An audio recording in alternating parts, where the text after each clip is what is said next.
Okay, good afternoon. അപ്പോൾ നമുക്ക് start ചെയ്യാം. അപ്പോൾ നമ്മൾ ഇന്ന് നോക്കാൻ പോണ ടോപ്പിക്ക് വെബ് ഹോസ്റ്റിംഗ് ആണ്. അപ്പോൾ വെബ് ഹോസ്റ്റിംഗ് എന്ന് പറഞ്ഞിട്ടുണ്ടെങ്കിൽ ഇപ്പോൾ നമ്മൾ HTML, അതുപോലെ CSS, ജാവാസ്ക്രിപ്റ്റ്, ഈ HTML ഒക്കെ നമ്മൾ പഠിച്ചു കഴിഞ്ഞിട്ട് നമ്മൾ എന്ത് ചെയ്യും, ഒരു വെബ് പേജ് ക്രിയേറ്റ് ചെയ്ത് വെക്കും നമ്മുടെ ആവശ്യത്തിനനുസരിച്ച്, അല്ലെങ്കിൽ ഒരു ബിസിനസ്, അപ്പോൾ എന്താവശ്യമായിക്കോട്ടെ നമ്മൾ എന്ത് ചെയ്യാണ്, ഒരു വെബ് പേജ് നമ്മൾ ക്രിയേറ്റ് ചെയ്ത് വെക്കും. അങ്ങനെ വെബ് പേജ് നമ്മൾ ക്രിയേറ്റ് ചെയ്ത് വെച്ചിട്ടുണ്ടെങ്കിൽ അതെവിടെയാണ്, നമ്മുടെ സിസ്റ്റത്തിൽ, അല്ലെ, നമ്മുടെ ലാപ്ടോപ്പോ അല്ലെങ്കിൽ നമ്മുടെ ഡെസ്ക് ടോപ്പോ ഏത് സിസ്റ്റത്തിലാണെങ്കിലും നമ്മുടെ സിസ്റ്റത്തിൽ ഇരുന്നിട്ടാണ് നമ്മൾ എന്ത് ചെയ്യണത്, ഈ ഒരു വെബ് പേജ് ക്രിയേറ്റ് ചെയ്യണത്. അപ്പോൾ അങ്ങനെയാണെങ്കിൽ നമ്മുടെ സിസ്റ്റത്തിലാണ് നമ്മളത് സേവ് ചെയ്ത് വെക്കണത്. നമുക്ക് മാത്രമേ അത് കാണാൻ പറ്റുള്ളൂ, അതിനെ യൂസ് ചെയ്യാനും നമുക്ക് മാത്രമേ പറ്റുള്ളൂ. സോ നമ്മളൊരു പേജ് ക്രിയേറ്റ് ചെയ്തിട്ട് അത് ലോകത്തിലുള്ള എവിടെ വേണമെങ്കിലും ആർക്ക് വേണമെങ്കിലും ആക്സസ് ചെയ്യണം, വേണ്ടേ? അപ്പോൾ അതിന് വേണ്ടിയിട്ടാണ് നമ്മൾ ക്രിയേറ്റ് ചെയ്ത് വെച്ച നമ്മുടെ സിസ്റ്റത്തിലുള്ള ഒരു വെബ് പേജിനെ ലോകത്തിലുള്ള എവിടെ വേണമെയുള്ള ആൾക്കാർക്ക് അതിനെ ആക്സസ് ചെയ്യാൻ വേണ്ടിയിട്ട് ആണ് നമ്മൾ എന്ത് ചെയ്യണത്, വെബ് ഹോസ്റ്റിംഗ് എന്ന് പറഞ്ഞിട്ടുള്ള ഒരു സർവീസ് യൂസ് ചെയ്യണത്. സോ വെബ് ഹോസ്റ്റിംഗ് എന്ന് പറഞ്ഞിട്ടുണ്ടെങ്കിൽ എന്താ ചെയ്യുന്നത് വെച്ചാൽ, നമ്മൾ ക്രിയേറ്റ് ചെയ്ത് വെച്ചിട്ടുള്ള ഒരു വെബ് പേജ് അതിനെ എന്ത് ചെയ്യാണ്, ലോകത്തിലുള്ള എല്ലാവർക്കും ആക്സസ് ചെയ്യാൻ പറ്റുന്ന ഒരു രൂപത്തിലോട്ട് എന്ത് ചെയ്യും, കൺവേർട്ട് ചെയ്യാണ്. ഇതിനെയാണ് നമ്മൾ വെബ് ഹോസ്റ്റിംഗ് എന്ന് പറയണത്. അപ്പോൾ ഇത് ചെയ്യണത് നമ്മൾ എന്താണ്, സെർവർ എന്ന് പറഞ്ഞാൽ എന്താണ്, എല്ലാ വെബ് പേജിനെയും സ്റ്റോർ ചെയ്ത് വെക്കുന്ന ഒരു ഏരിയനെയാണ് നമ്മൾ എന്തെന്ന് പറയണത്, സെർവർ എന്ന് പറയണത്. ഇപ്പം നമ്മൾ തന്നെ നെറ്റ് ബ്രൗസ് ചെയ്യുമ്പോൾ എന്താണ്, കുറേ വെബ് പേജുകൾ നമ്മൾ കാണാറുണ്ട്, ഇല്ലേ? സോ ഓരോ വെബ് പേജും എവിടെയാണ്, ഒരു സെർവറിൽ ഉണ്ടായിരിക്കും. ആ സെർവറിൽ സ്റ്റോർ ചെയ്തിട്ടുണ്ടെങ്കിൽ മാത്രമാണ് ആർക്ക് വേണമെങ്കിലും എന്ത് ചെയ്യാൻ പറ്റുള്ളൂ, അതിനെ ആക്സസ് ചെയ്യാൻ പറ്റുള്ളൂ. സോ ഒരു സെർവറിൽ എന്ത് ചെയ്യാണ്, ഒരു സ്പേസ് മേടിച്ചിട്ട്, അതായത് ഒരു സ്റ്റോറേജ് സ്പേസ് മേടിച്ചിട്ട് നമ്മുടെ വെബ് പേജിനെ നമ്മൾ സ്റ്റോർ ചെയ്ത് വെക്കുക. ഈ ഒരു പ്രോസസ്സിനെയാണ് വെബ് ഹോസ്റ്റിംഗ് എന്ന് പറയണത്. ക്ലിയർ ആണോ? അതായത് നമ്മൾ എന്ത് ചെയ്യാണ്, ഒരു ആ സെർവർ മേടിച്ചിട്ട് എന്ത് ചെയ്യുന്നു, നമ്മുടെ വെബ് പേജിനെ ആ സെർവറിൽ ഒരു സ്പേസിൽ നമ്മൾ എന്ത് ചെയ്തു, സ്റ്റോർ ചെയ്ത് വെക്കുന്നു. അങ്ങനെ സ്റ്റോർ ചെയ്താൽ മാത്രമാണ് എന്ത് ചെയ്യാൻ പറ്റുള്ളൂ, ആർക്ക് വേണമെങ്കിലും എപ്പോൾ വേണമെങ്കിലും ആ ഒരു വെബ് പേജിനെ ആക്സസ് ചെയ്യാൻ പറ്റുള്ളൂ. ഇപ്പം നമ്മൾ കുറേ സൈറ്റിൽ, ഇപ്പോൾ FB ആയിക്കോട്ടെ, ക്രോം ആയിക്കോട്ടെ, അതിൽ കുറേ സൈറ്റുകൾ നമ്മൾ നോക്കാറുണ്ട്. അപ്പോൾ എപ്പോൾ വേണമെങ്കിലും ഏത് നേരത്ത് വേണമെങ്കിലും നമുക്ക് എന്ത് ചെയ്യാൻ പറ്റും, ആ എല്ലാ വെബ് പേജിനും നമ്മൾ ആക്സസ് ചെയ്യാറുണ്ട്. സോ അതുപോലെ തന്നെയാണ് നമ്മൾ ക്രിയേറ്റ് ചെയ്ത, നമ്മുടെ സിസ്റ്റത്തിൽ ക്രിയേറ്റ് ചെയ്ത് വെച്ചിട്ടുള്ള ആ ഒരു വെബ് പേജിനെ നമ്മൾ എന്ത് ചെയ്യാണ്, ആ ഒരു സെർവറിൽ കൊണ്ടുപോയി സ്റ്റോർ ചെയ്ത് വെക്കും. അവിടെ നിന്നൊരു സ്പേസ് മേടിച്ചിട്ട് നമ്മൾ അതിനെ സ്റ്റോർ ചെയ്തിട്ട് നമ്മൾ എന്ത് ചെയ്യാണ്, എല്ലാവർക്കും ആക്സസ് ചെയ്യുന്ന രീതിയിൽ നമ്മളതിനെ വിസിബിൾ ആക്കും. ഈ ഒരു പ്രൊസീജിയറിനെയാണ് നമ്മൾ എന്തെന്ന് പറയണത്, വെബ് ഹോസ്റ്റിംഗ് എന്ന് പറയണത്. ഇനി നെക്സ്റ്റ്, ഈ ഒരു സർവീസ്, അതായത് സെർവറിൽ എന്ത് ചെയ്യാണ്, സെർവറിൽ നമ്മൾ സ്റ്റോർ ചെയ്ത് വെക്കുന്നു.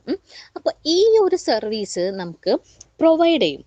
ആ പ്രൊവൈഡ് ചെയ്യുന്ന ആൾക്കാരെയാണ്, അല്ലെങ്കിൽ ആ കമ്പനീസിനെയാണ് നമ്മൾ വെബ് ഹോസ്റ്റ് എന്ന് പറയണത്.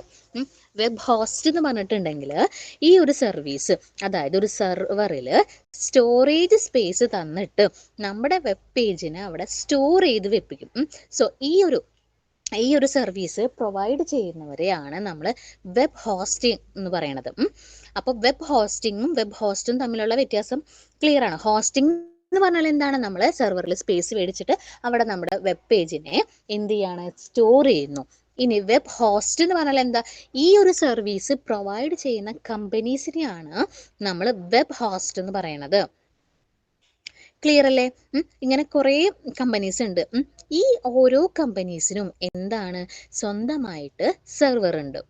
ആ ഒരു സെർവറിലാണ് നമുക്ക് സ്പേസ് തരണത്. എന്തിനു വേണ്ടിയിട്ട്, നമ്മുടെ വെബ് പേജിനെ സ്റ്റോർ ചെയ്യാൻ വേണ്ടിയിട്ട് സ്പേസ് തരണത് എവിടെയാണ്, ഈ സെർവറിലാണ്. അപ്പോൾ ഇതുപോലെ ഈ വെബ് ഹോസ്റ്റേഴ്സിന് കുറേ കമ്പനീസ് ഇതുപോലെ ഈ ഒരു സർവീസ് പ്രൊവൈഡ് ചെയ്യുന്നത്. സോ ഓരോ കമ്പനിക്കും ഇൻഡിവിജ്വൽ ആയിട്ടുള്ള എന്തുണ്ട്, സെർവറുകളുണ്ട്. ഈ സെർവറിലാണ് എന്ത് തരണത്, നമുക്ക് സ്പേസ് തരണത്, നമ്മുടെ വെബ് പേജിനെ സ്റ്റോർ ചെയ്ത് വെക്കാനുള്ള സ്പേസ് തരണത് ഈ ഒരു web സെർവറിലാണ്. Web hosting is the service of providing storage space in a web server to serve files or a website to be made available on the internet. അതായത് നമ്മുടെ ആ ഒരു വെബ്സൈറ്റിനെ ഇന്റർനെറ്റിൽ വിസിബിൾ ആക്കാൻ വേണ്ടിയിട്ടാണ് ഈ ഒരു പ്രൊസീജിയറിനെയാണ് എന്തെന്ന് പറയുന്നത് വെബ് ഹോസ്റ്റിംഗ് എന്ന് പറയുന്നത്. ഇനി the companies that provide web hosting services are called web host. ഈ ഒരു സർവീസ്, അതായത് ഈ ഒരു സർവീസ് പ്രൊവൈഡ് ചെയ്യുന്ന കമ്പനീസിനെയാണ് നമ്മൾ വെബ് ഹോസ്റ്റ് എന്ന് വിളിക്കുന്നത്. സോ വെബ് ഹോസ്റ്റും വെബ് ഹോസ്റ്റിംഗ് തമ്മിലുള്ള ഡിഫറൻസ്, വെബ് ഹോസ്റ്റ് എന്ന് പറഞ്ഞാൽ ഈ സർവീസ് പ്രൊവൈഡ് ചെയ്യുന്ന കമ്പനീസിനെയാണ് വെബ് ഹോസ്റ്റ് എന്ന് പറയുന്നത്. വെബ് ഹോസ്റ്റിംഗ് എന്ന് പറഞ്ഞിട്ടുണ്ടെങ്കിൽ നമ്മുടെ സെർവറിൽ ഒരു സ്പേസ് എടുത്തിട്ട് നമ്മുടെ വെബ് പേജിനെ സ്റ്റോർ ചെയ്ത് വെക്കുന്നു. ഇനി web host on and manage web servers, അതായത് ഈ വെബ് ഹോസ്റ്റുകളാണ് ആ സെർവറിനെ എന്ത് ചെയ്യണത്, കൺട്രോൾ ചെയ്യുന്നത്, അതിനെ മാനേജ് ചെയ്യണതും അത് കൺട്രോൾ ചെയ്യണതും ആരാണ്, വെബ് ഹോസ്റ്റ് ആണ്. കാരണം ഈ കമ്പനീസിനാണ് സെർവേഴ്സ് ഉള്ളത്, അതിലാണ് നമുക്ക് എന്ത് തരണത്, സ്പേസ് തരണത്. ഇനി ഇത് മാത്രമല്ല, ഇനി ഈ കമ്പനീസ്, അതായത് ഈ വെബ് ഹോസ്റ്റുകൾ നമുക്ക് എന്താണ് കറക്റ്റ് ആയിട്ടുള്ള ഒരു കണ്ടിന്യൂസ് ആയിട്ടുള്ള ഇന്റർനെറ്റ് കണക്ടിവിറ്റി, അതുപോലെ ഡാറ്റാബേസിൻ്റെ സപ്പോർട്ട്, പ്രോഗ്രാമിംഗ് ലാംഗ്വേജിൻ്റെ സപ്പോർട്ട്. അറിയാം പ്രോഗ്രാമിംഗ് ലാംഗ്വേജ് ഇപ്പോൾ ഏതാ, PHP, ജാവ, ASP.NET അങ്ങനെ പറഞ്ഞ കുറേ ലാംഗ്വേജുകളുണ്ട് ഇല്ലേ. അതുപോലെ തന്നെ ഈ ലാംഗ്വേജസും ഡാറ്റാബേസ്, ഇന്റർനെറ്റ് കണക്ഷൻ, ഇതിൻ്റെ ഒക്കെ എന്താണ് എല്ലാത്തും ഇതെല്ലാം ആര് പ്രൊവൈഡ് ചെയ്യുന്നുണ്ട്, ഈ വെബ് ഹോസ്റ്റ് പ്രൊവൈഡ് ചെയ്യുന്നുണ്ട്. They provide uninterrupted internet connectivity, database support and support for programming languages as PHP, Java, ASP.NET etc. So ഇതെല്ലാം ആരാണ് പ്രൊവൈഡ് ചെയ്യുന്നത്, വെബ് ഹോസ്റ്റ് ആണ് പ്രൊവൈഡ് ചെയ്യുന്നത്. ക്ലിയർ ആയില്ലേ? അപ്പൊ രണ്ട് ടേമും തമ്മിലുള്ള ഡിഫറൻസ് നോക്കിക്കോളൂ കേട്ടോ. ഇനി next topic stages of web hosting. Web hosting ചെയ്യാനുള്ള സ്റ്റേജുകളാണ് പറയണത്. അപ്പം നമ്മൾ ഏതൊരു കാര്യം ചെയ്യുകയാണെങ്കിലും നമ്മളൊന്നും ആലോചിക്കാണ്ട് ഒരൊറ്റയടിക്ക് പോയിട്ട് ഒന്നും നമ്മൾ ചെയ്യില്ല. നമ്മൾ എന്താണ് സമയം എടുത്തിട്ട് ഓരോ അത് 1 by 1 ആയിട്ട് ആദ്യം ഓരോ സ്റ്റെപ്പ് ബൈ സ്റ്റെപ്പുകൾ ചെയ്താലാണ് നമുക്ക് അത്രയും കറക്റ്റ് ആയിട്ടുള്ള ഒരു ഔട്ട് നമുക്ക് കിട്ടുള്ളൂ, അത് കറക്റ്റ് ആയിട്ടുള്ള അതിനൊരു ആൻസർ നമുക്ക് കിട്ടുള്ളൂ. സോ സെയിം കേസ് തന്നെയാണ് ഇവിടെയും വരണത്. ഒരു വെബ് ഹോസ്റ്റിംഗ് ചെയ്യുമ്പോൾ അതിന് നമ്മൾ മെയിനായിട്ട് 4 സ്റ്റെപ്പുകളാണ് ഉള്ളത്. ഈ 4 സ്റ്റെപ്പുകൾ ചെയ്താലാണ് നമുക്ക് എന്ത് ചെയ്യാൻ പറ്റുക, കറക്റ്റായിട്ട് നല്ല രീതിയിൽ നമ്മുടെ വെബ് പേജിനെ ഹോസ്റ്റ് ചെയ്യാൻ പറ്റുള്ളൂ. അപ്പോൾ അതിൽ ഫസ്റ്റ് സ്റ്റേജാണ് selection of hosting type. Second, purchase of hosting space. Third, registration of domain name. Then fourth, transfer of file to the server using FTP. ഈ 4 സ്റ്റേജുകളാണ് നമുക്ക് ചെയ്യാനുള്ളത്. ഇനി first, selection of hosting type. നമ്മൾ ഇപ്പം എന്താ ഫസ്റ്റ് ചെയ്യണം, ഇപ്പം നമ്മളിപ്പോൾ ഒരു കാറ് മേടിക്കുകയാണെന്ന് വിചാരിക്കുക. ആ കാറ് മേടിക്കുകയാണെങ്കിൽ നമ്മൾ പെട്ടെന്ന് തന്നെ പോയിട്ട് ഒരു കാർ മേടിക്കണം തോന്നിയാൽ പെട്ടെന്ന് തന്നെ പോയിട്ട് നമ്മളൊരു കാർ മേടിക്കോ? ഇല്ല. നമ്മൾ കുറേ മോഡലുകൾ നോക്കും ഇല്ലേ. കാറിൽ തന്നെ പല ടൈപ്പുകൾ ഉണ്ടായിരിക്കും. ആ ഓരോ മോഡൽ നോക്കി ഏതാണ് നമ്മളുടെ ആവശ്യത്തിന് നമ്മൾക്ക് സ്യൂട്ട് ആയിട്ടുള്ളത്, ഏത് മോഡലാണ് അത് നോക്കിയിട്ട് അത് ജസ്റ്റ് ഡിസൈഡ് ചെയ്തിട്ടാണ് നമ്മൾ ബാക്കി കാര്യങ്ങൾ നോക്കാം. അപ്പം നമ്മുടെ മനസ്സിൽ നമ്മുടെ ആവശ്യത്തിന് വേണ്ടിയിട്ട് ആവശ്യമുള്ളൊരു മോഡൽ നമ്മുടെ മനസ്സിലുണ്ടായിരിക്കും. അപ്പോൾ ആ മോഡൽ നോക്കിയിട്ടാണ് നമ്മൾ എന്ത് ചെയ്യാൻ പോകുന്നത്, ആ ഒരു കാർ മേടിക്കാൻ പോകുന്നത്. സെയിം കൺസെപ്റ്റ് തന്നെയാണ് ഇവിടെ വരുന്നത്. അതായത് ഹോസ്റ്റിംഗ് ടൈപ്പുകൾ, പല ടൈപ്പിലുള്ള ഹോസ്റ്റിങ്സ് ഉണ്ട്. സോ നമ്മളുടെ ആവശ്യം നമുക്കറിയാം, നമ്മൾക്ക് എന്താണോ ആവശ്യം, നമ്മുടെ നീഡ് അനുസരിച്ചിട്ട് നമ്മൾ എന്ത് ചെയ്യാണ്, അതിൽ നിന്ന് ഏത് ടൈപ്പാണോ വേണ്ടതെന്നുള്ളത് ആദ്യം നമ്മൾ ഡിസൈഡ് ചെയ്യും. അപ്പോൾ ഫസ്റ്റ് സ്റ്റേജ് എന്താണ്, സെലക്ഷൻ ഓഫ് ഹോസ്റ്റിംഗ് ടൈപ്പ്. ഏത് ടൈപ്പാണ് നമുക്ക് വേണ്ടതെന്നുള്ളത് നമ്മൾ എന്ത് ചെയ്യാണ്, സെലക്ട് ചെയ്യാണ്. അങ്ങനെ നമ്മൾ ചൂസ് ചെയ്തു, എനിക്ക് ഈ ഒരു മോഡലാണ് അല്ലെങ്കിൽ ഈ ഒരു ടൈപ്പാണ് എനിക്ക് വേണ്ടതും. അത് കഴിഞ്ഞ് ചൂസ് ചെയ്തിട്ടുണ്ടെങ്കിൽ പിന്നെ നമുക്ക് എന്ത് ചെയ്യും, അതിൽ പോയിട്ട് പർച്ചേസ് ചെയ്യാം. സോ സെക്കൻഡ് സ്റ്റെപ്പിൽ എന്താ പറയണത്, പർച്ചേസ് ഓഫ് ഹോസ്റ്റിംഗ് സ്പേസ്. നമ്മൾ എന്ത് ചെയ്യും, ആ ഒരു സ്പേസ് സെർവറിലെ ആ ഒരു സ്പേസ് നമ്മുടെ വെബ് പേജിനെ സ്റ്റോർ ചെയ്യാൻ വേണ്ടിയിട്ടുള്ള ആ ഒരു സ്പേസിനെ നമ്മൾ എന്ത് ചെയ്യാണ്, മേടിക്കുകയാണ്. അത് കഴിഞ്ഞ് അപ്പോൾ എന്ത് ചെയ്തു, ആദ്യം ഹോസ്റ്റിംഗ് ടൈപ്പിനെ സെലക്ട് ചെയ്തു. സെക്കൻഡ് എന്ത് ചെയ്തു, ആ ഒരു ടൈപ്പ് നമ്മൾ സെലക്ട് ചെയ്തതിന് ശേഷം അതിനെ പർച്ചേസ് ചെയ്തു. അത് കഴിഞ്ഞിട്ട് നെക്സ്റ്റ് തേർഡ് സ്റ്റെപ്പ് വരുന്നത് രജിസ്ട്രേഷൻ ഓഫ് ഡൊമൈൻ നെയിമാണ്. ഇനി എന്താണ് തേർഡ് സ്റ്റെപ്പിൽ ഇത് പർച്ചേസ് ചെയ്ത് കഴിഞ്ഞിട്ടുണ്ടെങ്കിൽ നമ്മൾക്ക് ഇനി വേണ്ടത് സ്പേസസ് നമ്മൾ പർച്ചേസ് ചെയ്തു. അത് കഴിഞ്ഞാൽ നെക്സ്റ്റ് ചെയ്യേണ്ടത് രജിസ്ട്രേഷൻ ഓഫ് ഡൊമെയിൻ നെയിമാണ്. അതായത് ഒരു ഡൊമെയിൻ നെയിമിനെ നമ്മൾക്ക് എന്ത് ചെയ്യണം, രജിസ്റ്റർ ചെയ്യണം. അതായത് ഇപ്പോൾ നമ്മൾക്ക് അറിയാം കുറേ ഒരു നമ്മൾക്ക് ഇഷ്ടംപോലെ വെബ്സൈറ്റുകൾ നമുക്ക് അവൈലബിൾ ആണ് ഇല്ലേ. നമുക്ക് ഏതൊരു കമ്പനീസ് ആയിക്കോട്ടെ, അല്ലെങ്കിൽ എന്തെങ്കിലും ഒരു ബിസിനസ് സ്റ്റാർട്ട് ചെയ്യണം, അല്ലെങ്കിൽ ഇൻഡിവിജ്വൽ ആയിക്കോട്ടെ, ആർക്ക് വേണമെങ്കിലും എന്ത് ചെയ്യാം, നമുക്ക് ഇതുപോലെ വെബ്സൈറ്റുകളെ നമുക്ക് ക്രിയേറ്റ് ചെയ്യാം. സോ സെയിം പർപ്പസിന് വേണ്ടിയിട്ട് തന്നെയുള്ള പല പല വെബ്സൈറ്റുകളുണ്ട്. നമുക്ക് ഷോപ്പിങ്ങിനായിക്കോട്ടെ, ഷോപ്പിങ്ങിനാണെങ്കിൽ എന്താണ് കുറേ വെബ്സൈറ്റുകളുണ്ട്. സോ ഓരോ വെബ്സൈറ്റുകളെയും ഇൻഡിവിജ്വലി ഐഡൻറ്റിഫൈ ചെയ്യണം വേണ്ടേ. അപ്പോൾ അതിനുള്ള പേര് നമ്മൾ കൊടുക്കണം. എല്ലാ വെബ്സൈറ്റിനും ഒരുപോലെ പേരായിട്ടുണ്ടെങ്കിൽ അതെങ്ങനെയാണ് ആക്സസ് ചെയ്യാൻ പറ്റും? ഇല്ല. അപ്പോൾ ഓരോ വെബ്സൈറ്റിനെയും ഇൻഡിവിജ്വലി മറ്റുള്ള വെബ്സൈറ്റിൽ നിന്ന് മാറ്റിയത് യുണീക്കായിട്ട് ഒരു പേരുണ്ടായിരിക്കും. ഇപ്പോൾ നമ്മൾ ഗൂഗിളിൻ്റെ നമ്മളുടെ ആ ഒരു സൈറ്റിൻ്റെ പേര് നോക്കുകയാണെങ്കിൽ www കഴിഞ്ഞാൽ google.com അങ്ങനെ പറയില്ലേ. അല്ലെങ്കിൽ ജിമെയിൽ ആണെങ്കിൽ ജിമെയിൽ എന്ന് പറയും. അപ്പോൾ ആ ഒരു പേരിനെയാണ് ഡൊമെയിൻ നെയിം എന്ന് പറയുന്നത്. അതായത് ഈ വെബ് സെർവറിൽ കുറേ വെബ്സൈറ്റുകൾ ഉണ്ടായിരിക്കും. നമ്മൾ സെർവറിൽ എന്താണ് കുറേ വെബ് പേജുകൾ സ്റ്റോർ ചെയ്ത് വെക്കും. അങ്ങനെ ഓരോ വെബ് പേജിനെയും ഇൻഡിവിജ്വലി ഐഡൻറ്റിഫൈ ചെയ്യാൻ വേണ്ടിയിട്ടാണ് നമ്മൾ എന്ത് കൊടുക്കുന്നത്, ഡൊമെയിൻ നെയിം കൊടുക്കുന്നത്. അത് നമ്മൾ എന്ത് ചെയ്യണം, രജിസ്റ്റർ ചെയ്യണം. നമ്മളുടെ ആ ഒരു നമ്മുടെ വെബ് പേജ് സ്റ്റോർ ചെയ്യാനുള്ള സ്പേസ് മേടിച്ച് കഴിഞ്ഞാൽ ആ വെബ് പേജ് എന്ത് പേരിലാണോ അറിയപ്പെടേണ്ടത് ആ ഒരു പേര് നമുക്ക് കൊടുക്കണ്ടേ. അപ്പം നെക്സ്റ്റ് സ്റ്റെപ്പ് ചെയ്യേണ്ടതാണ് രജിസ്ട്രേഷൻ ഓഫ് ഡൊമെയിൻ നെയിമും. ഡൊമെയിൻ നെയിമിനെ എന്ത് ചെയ്യണം, രജിസ്റ്റർ ചെയ്യണം. അത് കഴിഞ്ഞാൽ നമ്മൾ പേരിട്ടു, നമ്മുടെ ആ ഒരു വെബ്സൈറ്റിന് പേരിട്ട് കഴിഞ്ഞാൽ പിന്നെ ചെയ്യേണ്ടത് നമുക്ക് എന്ത് ചെയ്യാം, transfer of files to the server using FTP. അതായത് പിന്നെ നമുക്ക് നമ്മുടെ സിസ്റ്റത്തിൽ നിന്നും ലാസ്റ്റ് സ്റ്റേജാണ്, നമ്മുടെ സിസ്റ്റത്തിൽ നിന്നും സെർവറിലോട്ട് എന്ത് ചെയ്യാണ്, ഫയലിനെ ട്രാൻസ്ഫർ ചെയ്യാണ്. അതായത് നമ്മുടെ കയ്യിലായിരുന്നു ഇത്രയും നേരം എന്തുണ്ടായിരുന്നത്, ആ ഒരു വെബ്സൈറ്റ് ഇരിക്കേണ്ടായിരുന്നു, നമ്മുടെ സിസ്റ്റത്തിലായിരുന്നു. സോ ഇനി നെക്സ്റ്റ് നമ്മൾ എല്ലാ സ്റ്റേജും കഴിഞ്ഞതിന് ശേഷമാണ് എന്ത് ചെയ്യാൻ പോണത്, സെർവറിലോട്ട് ഈ ഒരു ഫയലിനെ ട്രാൻസ്ഫർ ചെയ്യാൻ പോണത്. ഇനി ഇവിടെ നിന്ന്, അതായത് നമ്മുടെ സിസ്റ്റത്തിൽ നിന്നും സെർവറിലോട്ട് ഫയലിനെ ട്രാൻസ്ഫർ ചെയ്യുമ്പോൾ അവിടെ യൂസ് ചെയ്യണ ഒരു പ്രോട്ടോക്കോളാണ് FTP, അതായത് ഫയൽ ട്രാൻസ്ഫർ പ്രോട്ടോക്കോൾ. ഒരു സ്ഥലത്ത് നിന്നും ഒരു സിസ്റ്റത്തിൽ നിന്നും വേറൊരു സിസ്റ്റത്തിലോട്ട് ഫയൽ ട്രാൻസ്ഫർ ചെയ്യാൻ വേണ്ടിയിട്ട് യൂസ് ചെയ്യുന്ന പ്രോട്ടോക്കോളാണ് FTP. പ്രോട്ടോക്കോൾ എന്ന് പറഞ്ഞാൽ എന്താ നമുക്കറിയാം, set of rules and regulations ആണ്. ആ റൂൾസിനെ ബേസ് ചെയ്തിട്ട്.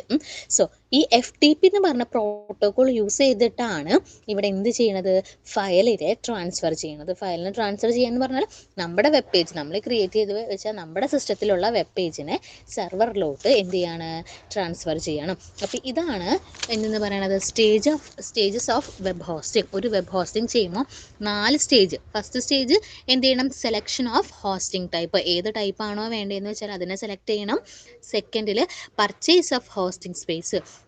അത് കഴിഞ്ഞാൽ എന്ത് ചെയ്യണം, ആ ഒരു സ്പേസിനെ പർച്ചേസ് ചെയ്തു. അത് കഴിഞ്ഞാൽ എന്ത് ചെയ്യണം, registration of domain name. Domain നെയിമിനെ നമ്മൾ എന്ത് ചെയ്യണം, രജിസ്റ്റർ ചെയ്യണം. അത് കഴിഞ്ഞിട്ടുണ്ടെങ്കിൽ, ഡൊമെയിൻ നെയിം രജിസ്റ്റർ ചെയ്ത് കഴിഞ്ഞിട്ടുണ്ടെങ്കിൽ transfer of file to the server using FTP. FTP എന്ന് പറഞ്ഞ പ്രോട്ടോകോൾ യൂസ് ചെയ്തിട്ട് നമ്മുടെ ഫയലിനെ ട്രാൻസ്ഫർ ചെയ്യുന്നു. ഈ 4 സ്റ്റേജസ് ആണ് നമുക്ക് വെബ് ഹോസ്റ്റിംഗിൽ വരണത്. അപ്പോൾ സ്റ്റേജസ് ഓഫ് വെബ് ഹോസ്റ്റിംഗ് ചോദിച്ചിട്ടുണ്ടെങ്കിൽ ഈ 4 സ്റ്റേജ് ആണ് എഴുതേണ്ടത് കേട്ടോ. ഇനി നെക്സ്റ്റ് നമ്മൾ പറഞ്ഞു, ഫസ്റ്റ് സ്റ്റേജസിൽ പറഞ്ഞു സെലക്ഷൻ ഓഫ് ഹോസ്റ്റിംഗ് ടൈപ്പ് എന്ന് പറഞ്ഞില്ലേ. ഏത് ഹോസ്റ്റിംഗ് ആണോ, അത് ഏത് ടൈപ്പ് ആണോ നമുക്ക് വേണ്ടതെന്നുള്ളത് നമ്മൾ സെലക്ട് ചെയ്യണമെന്ന് പറഞ്ഞു. കുറേ ടൈപ്പുകൾ ഉണ്ടെന്ന് പറഞ്ഞു. സോ അതാണ് ഇനി നെക്സ്റ്റ് നമ്മൾ ഡിസ്കസ് ചെയ്യാൻ പോണത്, type of web hosting. Web hosting എത്ര ടൈപ്പ് ഉണ്ടെന്നാണ് നമ്മൾ എന്ത് ചെയ്യണത്, നെക്സ്റ്റ് നോക്കണത്. അപ്പോൾ നമുക്ക് മെയിൻലി 3 ടൈപ്പ് വെബ് ഹോസ്റ്റിംഗ് ആണുള്ളത്. ഈ 3 ടൈപ്പിൽ നമ്മുടെ നീഡ് അനുസരിച്ചിട്ട് നമുക്ക് എന്ത് ചെയ്യാൻ പറ്റും, സെലക്ട് ചെയ്യാൻ പറ്റും. ഏതാണോ വേണ്ടതെന്ന് വെച്ചാൽ നമുക്കതിനെ സെലക്ട് ചെയ്യാൻ പറ്റും. First one shared hosting, second one dedicated hosting, third one virtual private server. ഈ 3 മെത്തേഡ്, ഈ 3 ടൈപ്പ് ഓഫ് വെബ് ഹോസ്റ്റിംഗ് ആണ് നമുക്കുള്ളത്. ഏതൊക്കെയാണ്, ഷെയർഡ് ഹോസ്റ്റിംഗ് ഉണ്ട്, ഡെഡിക്കേറ്റഡ് ഹോസ്റ്റിംഗ് ഉണ്ട്, വിർച്വൽ പ്രൈവറ്റ് സെർവർ ഉണ്ട്. ഓക്കെ, ഇനി ഇപ്പോൾ ഞാൻ ആദ്യം ഒരു എക്സാമ്പിൾ പറയാം, അതിനെ കണക്ട് ചെയ്തിട്ട് നമുക്കിതിനെ ഡിസ്കസ് ചെയ്യാം. ഓക്കെ, ഇപ്പോൾ നമ്മൾ +2 ഒക്കെ കഴിഞ്ഞു. നമ്മൾ എന്ത് ചെയ്യാണ്, വേറൊരു സ്ഥലത്തേക്ക്, അതായത് +2 കഴിഞ്ഞിട്ട് നമ്മൾക്ക് ഇപ്പം എഞ്ചിനീയറിംഗ് നമ്മൾ വേറൊരു ഇത് പഠിക്കാൻ പോവുകയാണ്, ഹയർ എഡ്യൂക്കേഷന് വേണ്ടിയിട്ട് പോവുകയാണ്. സോ നമ്മൾക്ക് വേറെ സ്ഥലത്താണ് നമുക്ക് എന്ത് കിട്ടിയത്, അഡ്മിഷൻ കിട്ടിയത്. അപ്പോൾ അങ്ങനെയാണെങ്കിൽ നമ്മൾക്ക് എന്ത് ചെയ്യണം, നമുക്ക് അവിടെ പോയിട്ട് താമസിച്ച്, അതായത് എങ്ങനെയാണ് നമുക്ക് അവിടെ താമസിച്ചിട്ട് വേണം പഠിക്കാൻ വേണ്ടിയിട്ട്. അപ്പോൾ അങ്ങനെ നമ്മൾ നോക്കുമ്പോൾ നമ്മുടെ സ്റ്റേക്ക് വേണ്ടിയിട്ട് നമുക്ക് അവിടെ 3 ഓപ്ഷൻസ് ഉണ്ടാവാം, ഇല്ലേ? ഒന്നില്ലെങ്കിൽ നമുക്ക് എന്ത് ചെയ്യാം, ഹോസ്റ്റൽ അവിടെ യൂസ് ചെയ്യാം, ഇല്ലേ? നമ്മുടെ ആ ഒരു കോളേജിൻ്റെ ഹോസ്റ്റൽ എന്ന് പറഞ്ഞാൽ എന്താണ്, ഒരു റൂം ഉണ്ടായിരിക്കും. ആ റൂമിൽ ഒരു 4-5 പേര് അവിടെ ഉണ്ടായിരിക്കാം, ഇല്ലേ? ഒരു റൂമിൽ, അതായത് ഒരു സെയിം റൂമിന് കുറേ പേര് കൂടി ഷെയർ ചെയ്യും. അതൊരു മെത്തേഡ്. ഹോസ്റ്റലിലത്തെ നമുക്കൊരു റൂമിൽ നമുക്ക് അവിടെ എന്ത് ചെയ്യും, ഹോസ്റ്റലാണെങ്കിൽ നമുക്ക് ആ റൂമിൽ ഒരു 3-4 ഒക്കെ പേരുണ്ടായിരിക്കും. സോ ഒരു റൂമിന് തന്നെയാണ് ഈ 4 പേരും എന്ത് ചെയ്യണത്, ഷെയർ ചെയ്യണത്. അല്ലെങ്കിൽ പിന്നെ നമുക്ക് എന്ത് ചെയ്യാം, നമുക്കായിട്ടൊരു വീടെടുക്കാം, റെൻറ്റിനോ അല്ലെങ്കിൽ നമുക്ക് വീട് മേടിച്ചിട്ടോ അവിടെ എന്ത് ചെയ്യാം, നമ്മുടെ സ്വന്തമായിട്ട് നമുക്ക് അവിടെ യൂസ് ചെയ്യാൻ പറ്റും. ഇപ്പോൾ റെൻറ്റിനാണെങ്കിലും അല്ല നമുക്കത് മേടിക്കുകയാണെങ്കിൽ നമ്മൾ മാത്രമാണ് അവിടെയുള്ളത്, വേറെ ആരുമില്ല. നമ്മൾ സ്വന്തമായിട്ട് നമ്മളത് മേടിക്കുകയാണ് അല്ലെങ്കിൽ നമ്മൾ റെൻറ്റിന് എടുക്കുകയാണ്. സോ നമുക്ക് എന്ത് ചെയ്യാൻ പറ്റും, നമ്മുടെ ഇഷ്ടത്തിനനുസരിച്ച് എല്ലാ കാര്യങ്ങളും നമുക്ക് അവിടെ ചെയ്യാം. നമ്മളാണ് അവിടുത്തെ എല്ലാം, വേറെ ആരുമില്ല, നമ്മൾ മാത്രമാണ് ആ ഒരു സ്പേസ് ഷെയർ ചെയ്യുന്നത്, നമ്മൾ ഒറ്റയ്ക്കാണ്, നമ്മൾ മാത്രം അവിടെ ഷെയർ ചെയ്യുന്നു. അങ്ങനെ വേണമെങ്കിലും നമുക്ക് അവിടെ സ്റ്റേ ചെയ്യാം. അല്ലെങ്കിൽ പിന്നെ നമുക്ക് എന്ത് ചെയ്യാം, നമ്മുടെ റിലേറ്റീവ്സിൻ്റെ വീട്ടിലോ അല്ലെങ്കിൽ കസിൻസിൻ്റെ വീട്ടിലോ നമുക്ക് എന്ത് ചെയ്യാൻ പറ്റും, സ്റ്റേ ചെയ്തിട്ട് നമുക്ക് പഠിക്കാൻ പറ്റും. ഈ 3 ഓപ്ഷൻസ് ആണ്. അപ്പോൾ ആദ്യത്തെ പറഞ്ഞത് എന്താണ്, നമ്മുടെ ഒരു ഹോസ്റ്റലാണെങ്കിൽ ഒരു റൂം തന്നെ, അതായത് ഒരു സ്പേസ് നമ്മൾ പല ആൾക്കാരായിട്ട് ഷെയർ ചെയ്യുന്നു. സെക്കൻഡ് കേസിൽ പറഞ്ഞത് എന്താണ്, നമ്മൾ തനിയാണ് ആ ഒരു സ്പേസ് മേടിച്ചിട്ട് നമ്മൾ അവിടെ എന്ത് ചെയ്യാണ്, സ്റ്റേ ചെയ്യണം. തേർഡ് കേസ് പറഞ്ഞത് നമ്മൾ എന്താണ്, നമ്മുടെ കസിൻസിൻ്റെ വീട്ടിലോ റിലേറ്റീവ്സിൻ്റെ വീട്ടിലോ. അപ്പം അങ്ങനെ താമസിക്കുമ്പോൾ നമുക്ക് എന്താ, നമ്മുടെ വീടാണെന്ന് തോന്നും, അല്ലേ? നമ്മൾക്ക് എല്ലാം നമ്മുടെ സ്വന്തം വീട് പോലെ നമുക്ക് യൂസ് ചെയ്യാം. പക്ഷെ എന്താ, നമ്മുടെ സ്വന്തം വീടല്ല. നമ്മൾ സ്വന്തമായിട്ട് തോന്നും, നമുക്ക് എല്ലാ അധികാരങ്ങളൊക്കെ ഉണ്ട്. പക്ഷെ എന്താണ്, അവിടെ നമുക്ക് എന്തായിട്ട് തോന്നി, അത് നമ്മളതിനെ യൂസ് ചെയ്യുമ്പോൾ എന്താണ്, നമ്മുടെ സ്വന്തമായിട്ട് എല്ലാ കാര്യങ്ങളും നമുക്ക് തോന്നും. പക്ഷെ എന്താ, നമ്മുടെ സ്വന്തമല്ല. അങ്ങനെയാണ് നമുക്ക് തേർഡ് ഓപ്ഷനിൽ വരണത്. അപ്പോൾ ഈ സെയിം കൺസെപ്റ്റ് തന്നെ വെച്ച് നമ്മൾ നോക്കുമ്പോൾ നമുക്ക് ഈ ടൈപ്പ് ഓഫ് വെബ് ഹോസ്റ്റിനെ നമുക്കൊന്ന് എക്സ്പ്ലെയിൻ ചെയ്ത് നോക്കാം. First one, shared hosting. Shared hosting എന്ന് പറഞ്ഞിട്ടുണ്ടെങ്കിൽ എന്താ, നമ്മൾ ഒരു സെർവർ, ആ ഒരു സെർവറിനെ പല വെബ്സൈറ്റിലും കൂടി ഷെയർ ചെയ്യുന്നു. നമ്മൾ റൂമിൻ്റെ കേസ് പറയാം, ഒരു റൂമിനെ പല ആൾക്കാർ ഷെയർ ചെയ്യുന്നു. അതുപോലെ എന്താ, ഒരു സെർവർ ഉണ്ടായിരിക്കും, ആ ഒറ്റ സെർവറിനെ പല വെബ് പേജുകളും പല ആൾക്കാരും അതിനെ എന്ത് ചെയ്യാണ്, അതിനെ ഷെയർ ചെയ്യുന്നു. കോമൺ ആയിട്ട് ഒരു സെർവർ ഉള്ളൂ, അതിൻ്റെ റാം ആയിക്കോട്ടെ, എല്ലാ കാര്യങ്ങളും എന്തിനെയാണ് അവർ എല്ലാവരും കൂടിയിട്ടാണ് എന്ത് ചെയ്യുന്നത്, ഷെയർ ചെയ്യുന്നത്. അതിനെയാണ് ഷെയർഡ് ഹോസ്റ്റിംഗ് എന്ന് പറയണത്. അപ്പോൾ കോമൺ ആയിട്ട് എന്താണ്, ആ ഒരു കോമൺ ആയിട്ടുള്ള നമ്മുടെ ആ ഒരു സെർവറിൻ്റെ ഇപ്പോൾ റാമും CPU എല്ലാം എന്തിനെയാണ്, എല്ലാവരും കൂടി ഷെയർ ചെയ്യുന്നു.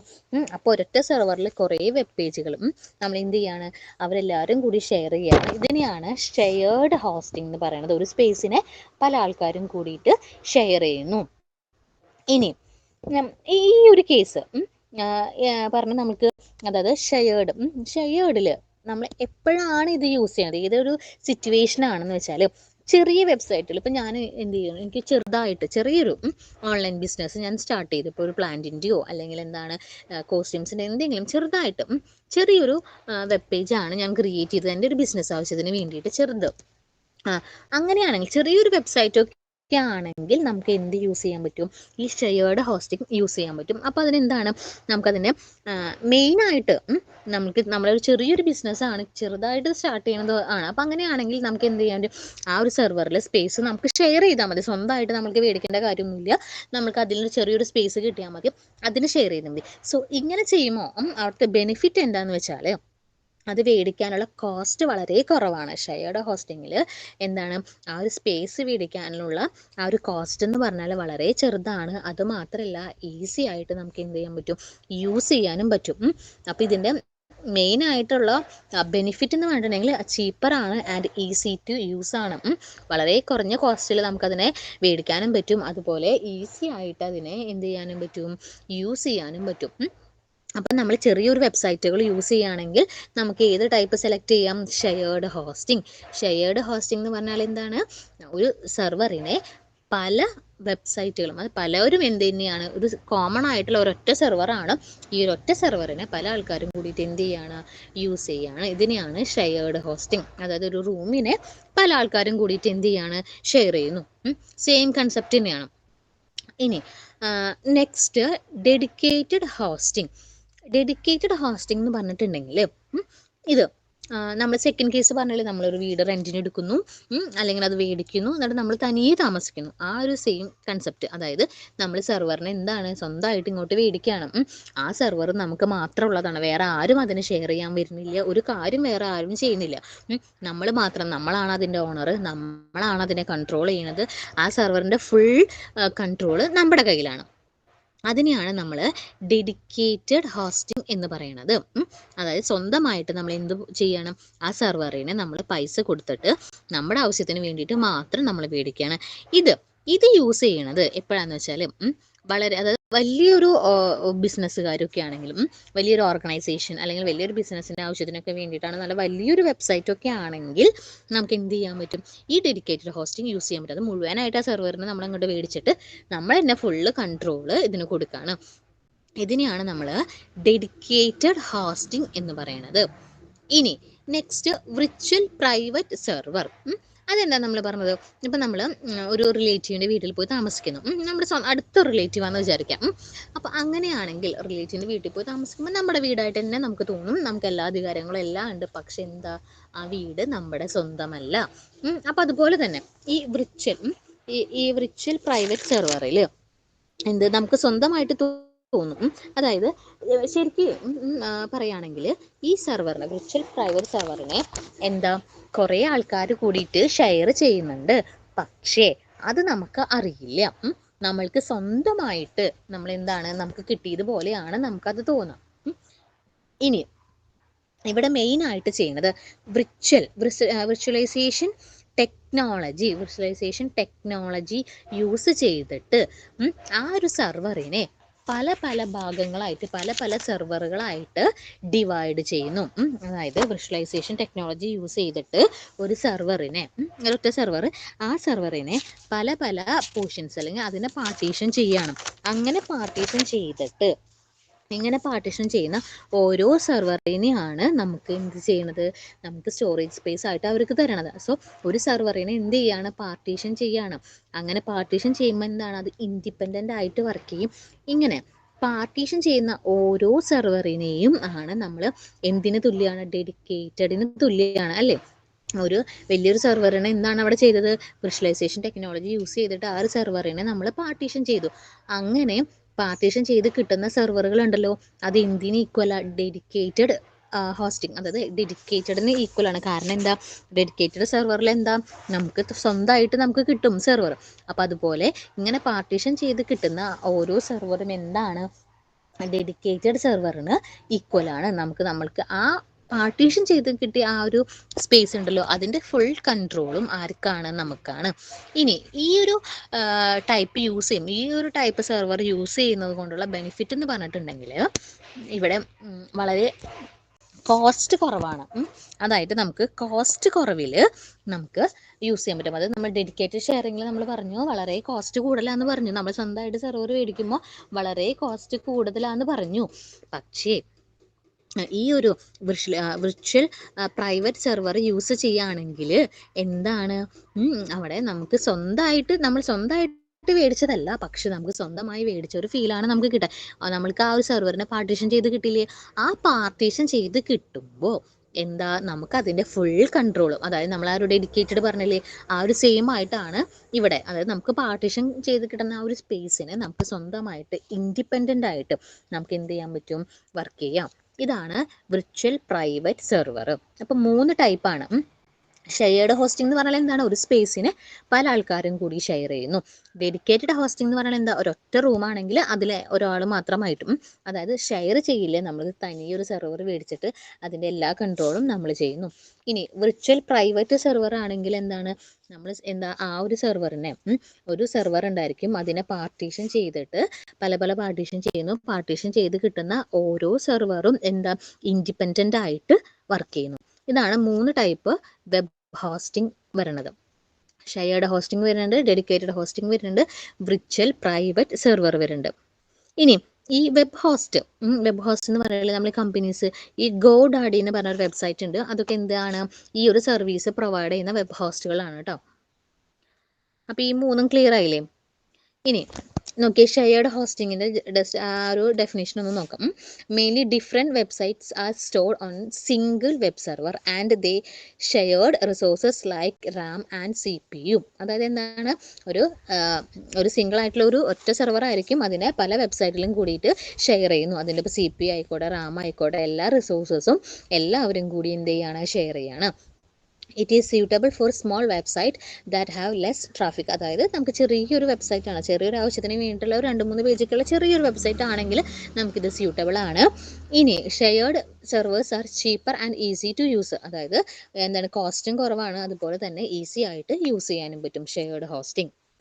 നോക്കിയേ, ഈ ഒരു ഫിഗർ കണ്ടോ? ഈ ഒരു ഫിഗറിൽ എന്താണ്, ഒരു സെർവറാണ്. ആ ഒരു സിസ്റ്റം കണ്ടില്ലേ, ഒരു ലാപ്പ് പോലെ ഇരിക്കുന്നത്, അതാണ് ഒരു സെർവർ. ആ ഒരു സെർവറിൽ എന്താണ് നോക്കിയേ, അതിൽ നിന്നാണ് പല ആൾക്കാരും, പല യൂസേഴ്സും യൂസ് ചെയ്യണത്. കുറേ യൂസേഴ്സിൻ്റെ ഫിഗർ കണ്ടില്ലേ, അതിൽ ഒരൊറ്റ സെർവറിൽ നിന്ന് പല ആൾക്കാരും എന്ത് ചെയ്യാണ്, ആ സെർവറിൻ്റെ റിസോഴ്സസിനെ യൂസ് ചെയ്യുന്നു. ആ ഒരു ഫിഗർ കാണുമ്പോൾ ക്ലിയർ ആവുന്നില്ലേ? ഒരു ലാപ്പാണുള്ളത്, ഒരൊറ്റ ലാപ്പാണുള്ളത്, അതിൽ നിന്നാണ് എന്ത് പോണത്, പല ആൾക്കാരും ഈ ഒരൊറ്റ ലാപ്പിനെയാണ് യൂസ് ചെയ്യണത്. ഇതാണ് ഷെയർഡ് വെബ് ഹോസ്റ്റിംഗ്. ഇനി നെക്സ്റ്റ് നമ്മൾ പറഞ്ഞത് ഏതായിരുന്നു, സെക്കൻഡ് കേസോ ഡെഡിക്കേറ്റഡ് ഹോസ്റ്റിംഗ് ആയിരുന്നു. ഡെഡിക്കേറ്റഡ് ഹോസ്റ്റിംഗ് എന്ന് പറഞ്ഞാൽ എന്താ നമ്മൾ പറയുന്നത്, dedicated web hosting is the hosting where web server and all its resources. അതെന്ത് ചെയ്യണം, ക്ലയൻറ്റ് മൊത്തത്തിൽ ആ സെർവറിനെ മേടിച്ചിട്ട് ആ ക്ലയൻറ്റ് തന്നെ, ഒരൊറ്റ ക്ലയൻറ്റ് മാത്രം അതിൻ്റെ എല്ലാ റിസോഴ്സസിനും എന്ത് ചെയ്യാണ്, യൂസ് ചെയ്യാണ്. നെക്സ്റ്റ് എന്താ, here the client has full control over the web server. അതായത് ക്ലയൻറ്റിന് എന്താണ്, ആ വെബ് സെർവറിൻ്റെ മുകളിലെ എല്ലാ കൺട്രോളും ആർക്കാണ്, ആ ഒരു ക്ലയൻറ്റിനാണ്. ഇനി the web server is not shared with any other website. അതായത് ആരാണോ ആ ഒരു സെർവറിനെ മേടിച്ചത് അയാളുടെ വെബ്സൈറ്റ് മാത്രമാണ് അവിടെ എന്ത് ചെയ്യാൻ പറ്റുള്ളൂ, ആ ഒരു വെബ്സൈറ്റിനെ മാത്രമേ നമുക്ക് അവിടെ യൂസ് ചെയ്യാൻ പറ്റില്ല, വേറെ ആർക്കും അതിനെ ഷെയർ ചെയ്യാൻ പറ്റില്ല. ഇനി if the client is allowed to place their own purchased web server in the service providers facility then it is called co allocation. ഇനി ഈ ഡെഡിക്കേറ്റഡ് ഹോസ്റ്റിംഗ് ആണ് നമ്മൾ സെലക്ട് ചെയ്യുന്നതെങ്കിൽ അവിടെ ഒരു ബെനിഫിറ്റും കൂടി ഉണ്ട്. അതായത് ഡെഡിക്കേറ്റഡ് ആണ് നമ്മൾ അവിടെ യൂസ് ചെയ്യുന്നതെങ്കിൽ അവിടെ എന്തുണ്ട്, ഒരു ബെനിഫിറ്റും കൂടി നമുക്ക് അവിടെ ഉണ്ട്. എന്താണെന്ന് വെച്ചാൽ നമ്മുടെ സർവീസ് പ്രൊവൈഡേഴ്സ് എന്ന് പറഞ്ഞാൽ ആരാ, ഹോസ്റ്റുകൾ. അതായത് നമുക്ക് ആ ഒരു സർവീസ് പ്രൊവൈഡ് ചെയ്യുന്ന ആൾക്കാരെയാണ് നമ്മൾ സർവീസ് പ്രൊവൈഡേഴ്സ് എന്ന് പറയുന്നത്, ഹോസ്റ്റുകൾ, കമ്പനീസ്. ആ കമ്പനീസിൻ്റെ നമ്മളുടെ ക്ലയൻറ്റിൻ്റെ വെബ് സെർവറും അതിന് വേണ്ടിയിട്ടുള്ള കുറേ ഫെസിലിറ്റീസ് അവർ ചെയ്യുന്നുണ്ട്. അവരെന്ത് ചെയ്യാണ്, ഈ സർവീസ് പ്രൊവൈഡേഴ്സും അവരുടെ ഡാറ്റാ സെൻറ്ററിൽ, അവർക്ക് കുറേ ഡാറ്റാ സെൻറ്റേഴ്സ്, സോ ആ ഡാറ്റാ സെൻറ്ററിൽ നമ്മുടെ സെർവറിൻ്റെ സേവ് ചെയ്ത് അതിന് വേണ്ടിയിട്ടുള്ള എല്ലാ ഫെസിലിറ്റീസും അവർ തരും. ഇതിന് പറയുന്ന പേരാണ് കോ ലൊക്കേഷൻ. കോലൊക്കേഷൻ എന്ന് പറഞ്ഞിട്ടുണ്ടെങ്കിൽ എന്താണ്, സർവീസ് പ്രൊവൈഡേഴ്സിൻ്റെ ഡാറ്റാ സെൻറ്ററിൽ, അത് സർവീസ് പ്രൊവൈഡേഴ്സ് ആരാ, വെബ് ഹോസ്റ്റുകൾ. നമ്മൾ പറയില്ല, കമ്പനീസ് പ്രൊവൈഡ് ചെയ്യുന്ന ഈ ഹോസ്റ്റിങ്ങിൻ്റെ ഒരു സെർവർ, അവരുടെ സെർവറിൽ നമ്മളെ ആ ഒരു വെബ് പേജ് സ്റ്റോർ ചെയ്യാനുള്ള സ്പേസ് അത് പ്രൊവൈഡ് ചെയ്യുന്ന ആൾക്കാരെയാണ് വെബ് ഹോസ്റ്റ് എന്ന് പറയുന്നത്. സോ ഈ സർവീസ് പ്രൊവൈഡേഴ്സിൻ്റെ ഡാറ്റാ സെൻറ്ററിൽ എന്ത് ചെയ്യാണ്, നമ്മുടെ സെർവറിനെ സേവ് ചെയ്ത് വെച്ചിട്ട് അതിന് വേണ്ടിയിട്ട്, നമ്മുടെ സെർവറിന് വേണ്ടിയിട്ടുള്ള എല്ലാ കാര്യങ്ങളും അവരെന്ത് ചെയ്യാണ്, എല്ലാ സർവീസസും, നമ്മൾക്ക് വേണ്ടിയിട്ടുള്ള എല്ലാ സർവീസസും അവർ പ്രൊവൈഡ് ചെയ്യുന്നു. ഈ ഒരു കൺസെപ്റ്റ്, ഈ ഒരു പ്രൊസീജിയറിനെയാണ് നമ്മൾ കോ ലൊക്കേഷൻ എന്ന് പറയുന്നത്. ക്ലിയർ ആണോ?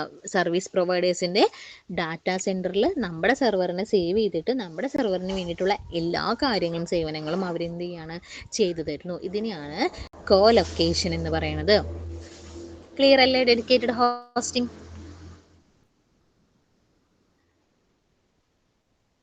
ഇനി നോക്കി, ഡെഡിക്കേറ്റഡ് ഹോസ്റ്റിങ്ങിൻ്റെ ആ ഒരു ഫിഗർ കണ്ടോ, ഒരൊറ്റ സെർവർ കണ്ടോ, ഓരോ സെർവറും ഇൻഡിവിജ്വൽ ആയിട്ടാണ് ഓരോ വെബ്സൈറ്റിനെയും കണക്ട് ചെയ്ത് വെച്ചിരിക്കുന്നത്. കണ്ടോ, സെർവറുകൾ കണ്ടോ, അതിൽ 3 ടൈപ്പ് സെർവറുകളുണ്ട്. 3 സെർവറുകളാണ് ഏറ്റവും ടോപ്പിലുള്ളത്. അതിൽ നിന്ന് അടിയിലേക്ക് വന്നിരിക്കുന്നത് കണ്ടോ, അപ്ലിക്കേഷൻസ്. സോ ഓരോ ആപ്ലിക്കേഷനും ഇൻഡിവിജ്വൽ സെർവറാണ്. ഇതിനെയാണ് ഡെഡിക്കേറ്റഡ് വെബ് ഹോസ്റ്റിംഗ് എന്ന് പറയുന്നത്. ആ ഒരു ഫിഗർ ഒന്ന് നോക്കിക്കോളൂ കേട്ടോ. ഇനി നമ്മൾ പറഞ്ഞ ആ കോ ലൊക്കേഷൻ എന്താണെന്നാണ് പറയണത് കേട്ടോ. A co location host is a data centre facility where organization can run space for servers and other computing hardware. Space is typically leased by the നോക്കി ക്യാബിനറ്റ് ഓർ കേജ്. അതായത് നമ്മളെന്താ ഡാറ്റ സെൻറ്റർ ആണ് ഈ ക്യാബിനറ്റും cage എന്നൊക്കെ പറയുന്ന ആ ഒരു data സെൻറ്ററിൽ നമ്മുടെ സെർവറിനെ എന്ത് ചെയ്യാണ് സർവീസ് പ്രൊവൈഡേഴ്സ് സ്റ്റോർ ചെയ്ത് വെക്കുകയാണ്. The co-location service provides the building cooling, bandwidth, power and physical security. The client provides servers and storage. അതായത് നമ്മുടെ സെർവറിന് വേണ്ടിയിട്ടുള്ള ഫിസിക്കൽ സെക്യൂരിറ്റി, അതിൻ്റെ കണക്ഷൻസിനും കാര്യങ്ങൾക്കും എല്ലാം വേണ്ടിയിട്ട് കറക്റ്റായിട്ട് വർക്ക് ചെയ്യാനുള്ള എല്ലാ ഫിസിക്കൽ സപ്പോർട്ടുമാണ് ആര് തരുന്നുണ്ട്, ഈ കോലൊക്കേഷൻ വെച്ചിട്ട് സർവീസ് പ്രൊവൈഡേഴ്സ് നമുക്ക് പ്രൊവൈഡ് ചെയ്യുന്നുണ്ട്. ഇതാണ് കോ ലൊക്കേഷൻ എന്ന് പറയുന്നത്. നമ്മൾ പറഞ്ഞില്ലേ അവർ കുറേ നമ്മുടെ സെർവറിന് വേണ്ടിയുള്ള ഫെസിലിറ്റീസ് ഒക്കെ പ്രൊവൈഡ് ചെയ്യുന്ന ആ ഫെസിലിറ്റീസ് ആണ് ഇപ്പോൾ ഫിസിക്കൽ സെക്യൂരിറ്റി ആയിക്കോട്ടെ, കൂളിംഗ് ആയിക്കോട്ടെ, എല്ലാ കാര്യങ്ങളും ഈ കോ ലൊക്കേഷൻ വഴി നമുക്ക് സർവീസ് പ്രൊവൈഡേഴ്സ് നമുക്ക് എന്ത് ചെയ്യുന്നുണ്ട്, പ്രൊവൈഡ് ചെയ്യുന്നുണ്ട്. ക്ലിയർ അല്ലേ കോ ലൊക്കേഷൻ? ഇനി നെക്സ്റ്റ് നമ്മളെന്താ ലാസ്റ്റ് പറഞ്ഞ കേസ് വിർച്വൽ പ്രൈവറ്റ് സെർവർ. നമ്മൾ എന്താ പറയുന്നത്, വിർച്വൽ പ്രൈവറ്റ് സെർവർ എന്ന് പറഞ്ഞാൽ എന്താണ്, നമ്മളെ സ്വന്തമായിട്ട് നമുക്ക് തോന്നും, പക്ഷെ എന്താ സ്വന്തമല്ല. അതായത് ആരും ഷെയർ ചെയ്യുന്നില്ല എന്ന് നമുക്ക് തോന്നും. നമ്മൾ ആ സെർവറിനെ വേറെ ആരും ഷെയർ ചെയ്യുന്നില്ല എന്ന് തോന്നും, പക്ഷെ എന്താ ഷെയർ ചെയ്യുന്നുണ്ട്. A V P S is a physical server that is virtual partitioned in to several servers using the visualization technology. ഈ ഒരു വേർഡ് ഇമ്പോർട്ടൻ്റ് ആണ്, വിഷ്വലൈസേഷൻ ടെക്നോളജി. ഈ ഒരു ടെക്നോളജി യൂസ് ചെയ്തിട്ടാണ് നമ്മുടെ സെർവറിനെ ആ ഒരു സെർവറിനെ പല പല പോർഷൻസ്, പല പല ഭാഗങ്ങളായിട്ട് ഡിവൈഡ് ചെയ്യുന്നു. V P S work similar to dedicated servers. അതായത് ഇങ്ങനെ നമ്മൾ എന്താണ്, നമ്മൾ ആ ഒരു സെർവറിനെ പല പോർഷൻസ് ആയിട്ട് ഡിവൈഡ് ചെയ്യുന്നു പറഞ്ഞില്ലേ, അങ്ങനെ ഡിവൈഡ് ചെയ്ത് കിട്ടുന്ന ആ ഒരു ഓരോ സെപ്പറേറ്റ് പോർഷനും എന്തിന് ഈക്വൽ ആണ്, ഡെഡിക്കേറ്റഡ് സെർവറിന് ഈക്വൽ ആണ്. അങ്ങനെ നമുക്ക് സെപ്പറേറ്റ് ആയിട്ട് കിട്ടുമ്പോൾ അതിൻ്റെ മേലുള്ള കൺട്രോളും എല്ലാം ക്ലയൻറ്റിന് തന്നെയാണ്, പിന്നെ ആരും അത് ഷെയർ ചെയ്യുന്നില്ല.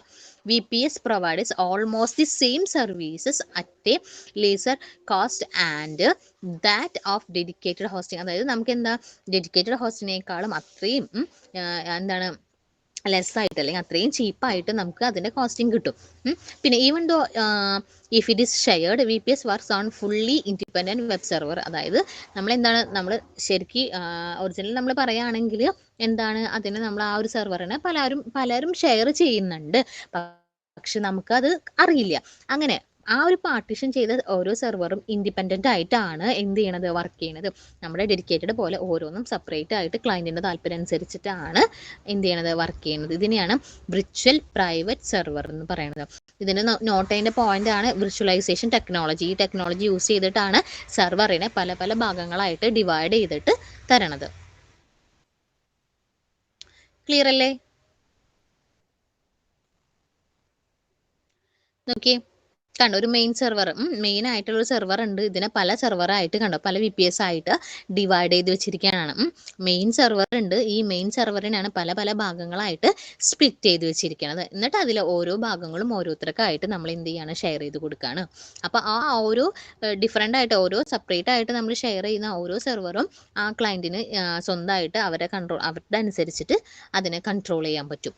അപ്പോൾ അതാണ് നമ്മൾ പറയുന്നത്, നമ്മുടെ സ്വന്തം അല്ലെങ്കിലും അത് ഷെയർ ചെയ്യുന്നില്ലെങ്കിലും നമുക്കത് എന്താണ് ഷെയർ ചെയ്യുന്നില്ല എന്നാണ് നമുക്ക് തോന്നുക, പക്ഷെ എന്തുണ്ട്, മെയിൻ ആയിട്ടൊരു സെർവർ ഉണ്ട്, അതിനെ ഷെയർ ചെയ്യുന്നുണ്ട്.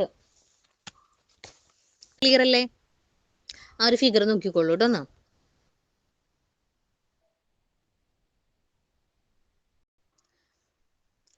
നോക്കി ഈ ഒരു ഫിഗറിൽ നമുക്ക് different type of web hosting ഏതൊക്കെ നമ്മൾ മൂന്നെണ്ണം പറഞ്ഞത്, ഷെയർഡ് ഹോസ്റ്റിംഗ് പറഞ്ഞു, ഡെഡിക്കേറ്റഡ് ഹോസ്റ്റിംഗ് പറഞ്ഞു, VPS പറഞ്ഞു. ഷെയർഡിൽ ആ ഒരൊറ്റ സെർവറിനെ പല ആൾക്കാരുമായിട്ട് പല സൈറ്റുകളും ഷെയർ ചെയ്യുന്നു. ഡെഡിക്കേറ്റഡിൽ ഒരു ഇൻഡിവിജ്വൽ സെർവർ, ഒരൊറ്റ ഇൻഡിവിജ്വൽ സൈറ്റ്. VPS എന്ന് പറഞ്ഞാൽ എന്താ, മെയിൻ ആയിട്ടുള്ള സെർവറിനെ പല സെർവറായിട്ട് ഡിവൈഡ് ചെയ്തിട്ട് നമ്മൾ അതിനെ യൂസ് ചെയ്യുന്നു. ആ ഒരു ഫിഗർ ഒന്ന് ക്ലിയർ ആയിട്ട് നോക്കിക്കോളൂ കേട്ടോ, മൂന്നും പിന്നെ അതിൽ നിന്ന് വന്നിരിക്കുന്ന ആ ഒരു ആ സ്പ്ലിറ്റ് അപ്പും ഒന്ന് നോക്കിക്കോളൂ കേട്ടോ. ഷെയർഡിനെ പല സൈറ്റുകളായിട്ട് സ്പ്ലിറ്റ് ചെയ്തിട്ടുണ്ട്. ഡെഡിക്കേറ്റഡ് ആണെങ്കിൽ ഒരു സെർവർ ഒരു സൈറ്റ്.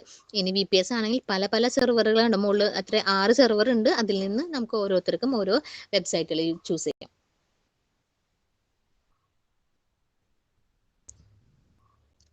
ഇനി ബൈയിങ് ഹോസ്റ്റിംഗ് സ്പേസ്, അതായത് ഒരു സ്പേസ്, അതായത് നമ്മളൊരു ഹോസ്റ്റിംഗ് സ്പേസ് മേടിക്കുമ്പോൾ നമുക്കതിൽ എന്താണ് അതിൻ്റെ ഫാക്ടേഴ്സ് ആണ് പറയണത്. അങ്ങനെ മേടിക്കുമ്പോൾ അതിലുള്ള ഫാക്ടേഴ്സിൽ എന്തൊക്കെ നമ്മൾ അതിൽ എന്ത് ചെയ്യണം, ശ്രദ്ധിക്കണം എന്നാണ് പറയണത്. Once the type of hosting service decided, hosting space has to be purchased from a web hosting service provider. നമ്മൾ പറഞ്ഞില്ലേ, നമ്മൾ ഇപ്പോൾ എന്താണ് ഏത് ടൈപ്പ് ആണെന്നുള്ളത് നമ്മൾ ചൂസ് ചെയ്ത്, 3 ടൈപ്പ് ഉണ്ടെന്ന് മനസ്സിലായി. നമ്മുടെ ആവശ്യത്തിനനുസരിച്ച് ഏതാണോ നമുക്ക് വേണ്ടത് അത് നമുക്ക് ചൂസ് ചെയ്യാം. അങ്ങനെ ചൂസ് ചെയ്ത് കഴിഞ്ഞാൽ പിന്നെ നമ്മൾ എന്താ പറയുന്നത്, പർച്ചേസ് ചെയ്യണമെന്നല്ലേ പറഞ്ഞത്. സോ അങ്ങനെ പർച്ചേസ് ചെയ്യുമ്പോൾ എന്താ, അവിടെ കുറച്ച് കാര്യങ്ങൾ നമ്മൾ കൺസിഡർ ചെയ്യണം. ആ കാര്യങ്ങൾ നോക്കിയിട്ട് വേണം നമ്മൾ എന്ത് ചെയ്യണം, അതിനെ പർച്ചേസ് ചെയ്യാൻ വേണ്ടിയിട്ട്. അപ്പോൾ ഫാക്ടേഴ്സ് ആണ് പറയുന്നത്, factors to be consider why buying host space. ഒരു ഹോസ്റ്റ് സ്പേസ് മേടിക്കുമ്പോൾ അവിടുത്തെ ഫാക്ടേഴ്സ് ആണ് നമ്മൾ നോക്കേണ്ടത്. ഫസ്റ്റ് ഫാക്ടർ എന്താ, the amount of space required. എത്ര സ്പേസ് ആണ് നമുക്ക് വേണ്ടത്. നമ്മുടെ ഓരോ ആൾക്കാർക്കും ഓരോ വെബ്സൈറ്റിനനുസരിച്ചിട്ടാണ് എത്ര സ്പേസ് വേണം എന്നുള്ളത് നമ്മൾ ഡിസൈഡ് ചെയ്യണത്. The amount of space required. പിന്നെന്താ, ഇൻവോൾവ്മെന്റ് ഓഫ് പ്രോഗ്രാമിംഗ് കണ്ടന്റ്. നമ്മുടെ ആ ഒരു വെബ്സൈറ്റിൽ എത്രമാത്രം പ്രോഗ്രാമിംഗ് കണ്ടൻസ്, ഏതൊക്കെ PHP ജാവയൊക്കെ യൂസ് ചെയ്തിട്ട് പല ലാംഗ്വേജസും യൂസ് ചെയ്തിട്ടാണ് നമ്മൾ ഫ്രണ്ട് എൻഡ് ഡിസൈൻ ചെയ്യുന്ന ആ ഒരു ഡിസൈനിങ്. അപ്പോൾ ആ ഒരു പ്രോഗ്രാമിങ്ങിൻ്റെ ഇൻവോൾവ്മെൻറ്റ് എത്രത്തോളം ഉണ്ട് അത് കൺസിഡർ ചെയ്യണം. അതുപോലെ required of Windows hosting or Linux. അപ്പോൾ ഏത് ടൈപ്പ്, അത് വിൻഡോസിൽ വേണോ അല്ലെങ്കിൽ ലിനക്സിൽ വേണോ, ഇതെല്ലാം നോക്കിയിട്ട് വേണം നമ്മൾ എന്ത് ചെയ്യാൻ വേണ്ടിയിട്ട് നമ്മുടെ ആ ഒരു സ്പേസ്, വെബ് സെർവർ, ആ ഒരു സൈറ്റിനെ സെർവറിൽ സ്റ്റോർ ചെയ്യാനുള്ള സ്പേസിനെ മേടിക്കാൻ വേണ്ടിയിട്ട്. അങ്ങനെ മേടിക്കുമ്പോൾ ഈ 3 പോയിന്റുകൾ നമ്മൾ എന്ത് ചെയ്യണം, കൺസിഡർ ചെയ്യണം. ഒന്ന്, എത്ര എമൗണ്ട് ഓഫ് ആ ഒരു സ്പേസ് എത്രത്തോളം വേണം. പിന്നെ നോക്കണത് പ്രോഗ്രാമിംഗ് ലാംഗ്വേജിൻ്റെ ഇൻവോൾവ്മെൻറ്റ് നോക്കണം. അതുപോലെ വിൻഡോസിലാണോ അല്ലെങ്കിൽ ലിനക്സിലാണോ ഹോസ്റ്റ് ചെയ്യേണ്ടത്, ഏത് ടൈപ്പാണോ വേണ്ടതെന്നുള്ളതും കൂടി നമ്മൾ എന്ത് ചെയ്യണം, ശ്രദ്ധിക്കണം. ഒരു സ്പേസ് മേടിക്കുമ്പോൾ സെക്കൻഡ് സ്റ്റേജിലാണ് നമ്മൾ പറഞ്ഞത് പർച്ചേസിങ്. ആ പർച്ചേസ് ചെയ്യുമ്പോൾ നമ്മൾ കൺസിഡർ ചെയ്യേണ്ട 3 പോയിന്റാണ് ഇപ്പോൾ നമ്മൾ പറഞ്ഞത്.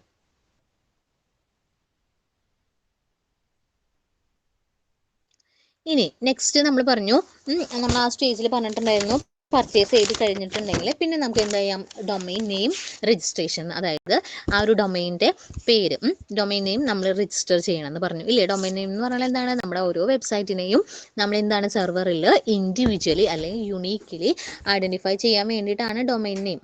അപ്പോൾ അതിൻ്റെ കാര്യമാണ് നെക്സ്റ്റ് പറയണത്. Domain names are use to identify a website in the internet. ഇൻ്റർനെറ്റിൽ എന്താ, ഒരു വെബ്സൈറ്റുകൾ മാത്രമാണോ, ഇല്ല, കുറേ അധികം പല വെബ്സൈറ്റുകളുണ്ടല്ലേ, പല ഓർഗനൈസേഷൻ്റെ അല്ലെങ്കിൽ എന്താണ് ഓൺലൈൻ കുറേ വെബ്സൈറ്റുകളുണ്ട്, പല ആൾക്കാരുടെയും വെബ്സൈറ്റുകളുണ്ട്. സോ ആ ഓരോ ആൾക്കാരുടെയും വെബ്സൈറ്റിനെ ഇൻഡിവിജ്വൽ അല്ലെങ്കിൽ യുണീക്കായിട്ട് നമുക്ക് ഐഡൻറ്റിഫൈ ചെയ്യണം. അപ്പം അതിന് വേണ്ടിയിട്ടാണ് ഇൻ്റർനെറ്റിൽ വെബ്സൈറ്റുകൾ, ഓരോ വെബ്സൈറ്റിനെയും യുണീക്കലി ഐഡൻറ്റിഫൈ ചെയ്യാൻ വേണ്ടിയിട്ടാണ് നമ്മൾ എന്ത് യൂസ് ചെയ്യണത്, ഡൊമൈൻ നെയിം യൂസ് ചെയ്യണത്. ഡൊമൈൻ നെയിം എന്താണെന്ന് ക്ലിയർ ആയില്ല. അതായത് ഇൻ്റർനെറ്റിൽ വെബ്സൈറ്റുകളെ യുണീക്കലി ഐഡൻറ്റിഫൈ ചെയ്യാൻ വേണ്ടിയിട്ടാണ് ഡൊമൈൻ നെയിം യൂസ് ചെയ്യണത്. ഇനി നെക്സ്റ്റ് പോയിന്റ് നോക്കിയേ, the details of domain names are available in who is database. ഇനി എല്ലാ ഡൊമൈൻ നെയിമിനും, ഏത് വെബ്സൈറ്റ് നമ്മൾ ഹോസ്റ്റ് ചെയ്യുന്നുണ്ടെങ്കിലും, സെർവറിൽ ഏത് വെബ്സൈറ്റ് ഹോസ്റ്റ് ചെയ്യുന്നുണ്ടെങ്കിലും അതിന് എന്ത് വേണം, അതിന് ഡൊമൈൻ നെയിം വേണം. അങ്ങനെ ഈ എല്ലാ ഡൊമൈൻ നെയിമും, എല്ലാ വെബ്സൈറ്റിനും എന്തുണ്ടായിരിക്കും, പേരുകളുണ്ടായിരിക്കും. അങ്ങനെ ഈ എല്ലാ ഡൊമൈൻ നെയിമിൻ്റെയും ഡീറ്റെയിൽസ് സ്റ്റോർ ചെയ്ത് വെക്കുന്ന സ്പേസിനെയാണ് നമ്മൾ എന്തെന്ന് പറഞ്ഞാൽ ഹൂ ഈസ് ഡാറ്റാബേസ്. ഡൊമൈൻ നെയിമിൻ്റെ എല്ലാ ഡീറ്റെയിൽസും സ്റ്റോർ ചെയ്യുന്ന സ്പേസാണ് ഹൂ ഈസ് ഡാറ്റാബേസ്. അപ്പോൾ ഹൂ ഈസ് എന്ന് പറഞ്ഞാൽ എന്താ, ഒരു ഡാറ്റാബേസ് ആണ്. ആ ഒരു ഡാറ്റാബേസ് എന്ന് പറഞ്ഞാൽ എന്താ, ഡാറ്റ സ്റ്റോർ ചെയ്തിരിക്കുന്ന ഏരിയ. ആ ഡാറ്റാബേസ്, ഹൂ ഈസ് എന്ന് പറഞ്ഞ ഒരു ഡാറ്റാബേസിൽ എന്തിൻ്റെ ഇൻഫർമേഷൻസ് ആണ് സ്റ്റോർ ചെയ്ത് വെച്ചിരിക്കുന്നത്, ഡൊമൈൻ നെയിമിൻ്റെ. ഈ ഡൊമൈൻ നെയിമിൻ്റെ കുറേ അധികം ഡൊമൈൻ നെയിംസ് ഉണ്ടായിരിക്കില്ലേ, ഓരോ വെബ്സൈറ്റിനും എന്തുണ്ട്, അതിൻ്റെ പേരുകളുണ്ട്. സോ എല്ലാ ഡൊമൈൻ നെയിമിൻ്റെയും ഡീറ്റെയിൽസ് എവിടെയാണ് ഉണ്ടാവുക, ഹൂ ഈസ് എന്ന് പറഞ്ഞൊരു ഡാറ്റാബേസിലാണ് എന്ത് ചെയ്ത് വെച്ചിരിക്കുന്നത്, ഇൻക്ലൂഡ് ചെയ്ത് വെച്ചിരിക്കുന്നത്. അപ്പോൾ ഹൂ ഈസ് എന്ന് പറഞ്ഞാൽ എന്താ, ഒരു ഡാറ്റാബേസ് ആണ്. ആ ഡാറ്റാബേസിൽ എന്തിൻ്റെ ഇൻഫർമേഷൻസ് ആണുള്ളത്, ഡൊമൈൻ നെയിമിൻ്റെ ഇൻഫർമേഷൻസ് ആണുള്ളത്. ഡൊമൈൻ നെയിം എന്ന് പറഞ്ഞാൽ എന്താണ്, ഓരോ വെബ്സൈറ്റിൻ്റെയും ഇൻഡിവിജ്വലി അല്ലെങ്കിൽ യുണീക്കായിട്ട് ഇൻ്റർനെറ്റിൽ ഐഡൻറ്റിഫൈ ചെയ്യാൻ വേണ്ടിയിട്ടാണ് നമുക്ക് എന്തുള്ളത്, ഈ ഒരു ഡൊമൈൻ നെയിം ഉള്ളത്. ഇപ്പോൾ നമ്മൾക്കിപ്പോൾ ഒരു ക്ലാസ്സിലാണെങ്കിൽ നമുക്ക് റോൾ നമ്പർ കിട്ടില്ലേ, ആ റോൾ നമ്പർ വെച്ചിട്ടാണ് നമ്മുടെ ക്ലാസ്സിൽ നമ്മൾ ഐഡൻറ്റിഫൈ ചെയ്യുന്നത്. അതുപോലെ തന്നെ ഇൻ്റർനെറ്റിൽ വെബ്സൈറ്റിനെ ഐഡൻറ്റിഫൈ ചെയ്യണത് ഡൊമൈനിൻ്റെ ആ ഒരു പേര് വെച്ചിട്ടാണ്, ഡൊമൈൻ നെയിം വെച്ചിട്ടാണ്. ഇനി next, the database is owned and managed by ICANN. അതായത് ഈ ഒരു ഡാറ്റാബേസിൻ്റെ കാര്യം പറഞ്ഞാൽ ഹൂയിസ് എന്ന് പറഞ്ഞ ഡാറ്റാബേസ് ഡൊമൈൻ നെയിമിൻ്റെ ഡീറ്റെയിൽസ് സ്റ്റോർ ചെയ്ത് വെക്കാനുള്ള ഡാറ്റാബേസ് ആണ് ഹൂയിസ്. അതിനെ ഈ ഡാറ്റാബേസിൻ്റെ ഓണർ അല്ലെങ്കിൽ ആ ഡാറ്റാബേസിനെ മാനേജ് ചെയ്യണത് ഐക്യാൻ എന്ന് പറഞ്ഞിട്ടുള്ള ഒരു ഓർഗനൈസേഷൻ, അതായത് internet corporation four assigned names and numbers. Internet corporation four assigned names and numbers എന്ന് പറഞ്ഞിട്ടുള്ളൊരു ഓർഗനൈസേഷൻ അല്ലെങ്കിൽ ആ ഒരു സർവീസ് പ്രൊവൈഡേഴ്സ് ആണ് എന്ത് ചെയ്യണത്, ഈ ഹൂയിസ് എന്ന് പറഞ്ഞ ഡാറ്റാബേസിനെ മാനേജ് ചെയ്യണത്. ക്ലിയർ ആണോ?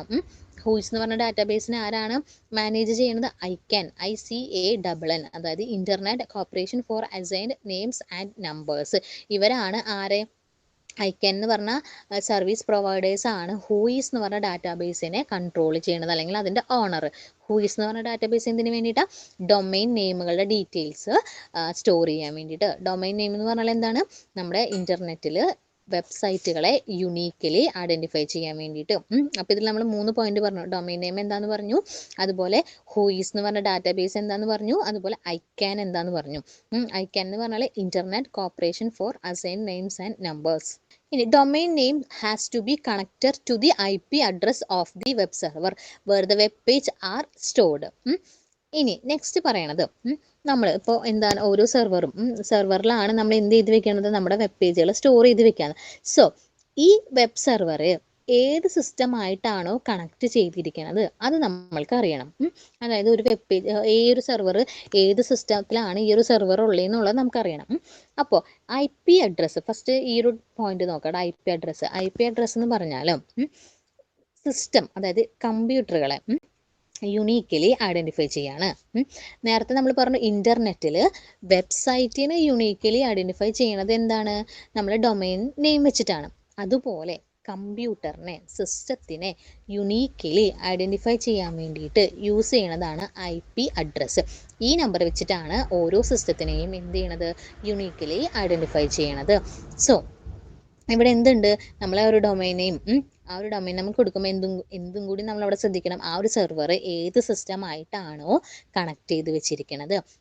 ഇങ്ങനെ ഈ ഡീറ്റെയിൽസ് ഉള്ളതാണ് നമ്മൾ റെക്കോർഡ് എന്ന് പറഞ്ഞത്. റെക്കോർഡ് അതായത് അഡ്രസ് റെക്കോർഡ്.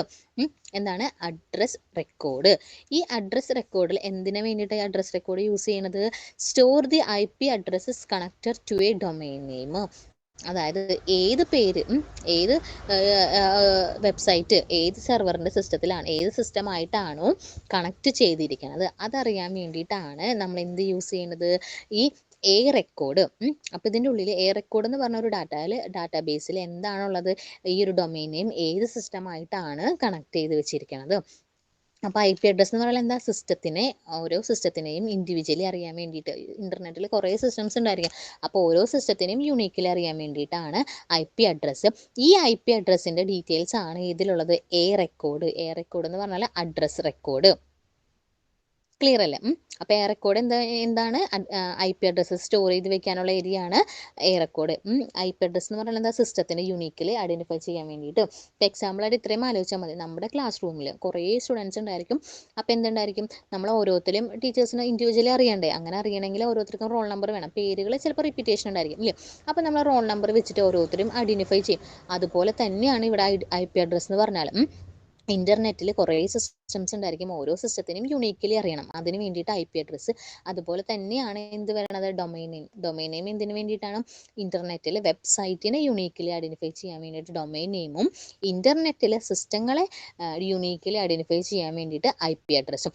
ഈ IP അഡ്രസ്സിൻ്റെ ഡീറ്റെയിൽസ് ആണ് റെക്കോർഡിലുള്ളത്. റെക്കോർഡ് എന്ന് പറഞ്ഞാൽ അഡ്രസ് ഓഫ് റെക്കോർഡ്. ക്ലിയർ ആയില്ലേ പറഞ്ഞ ടൈംസുകൾ?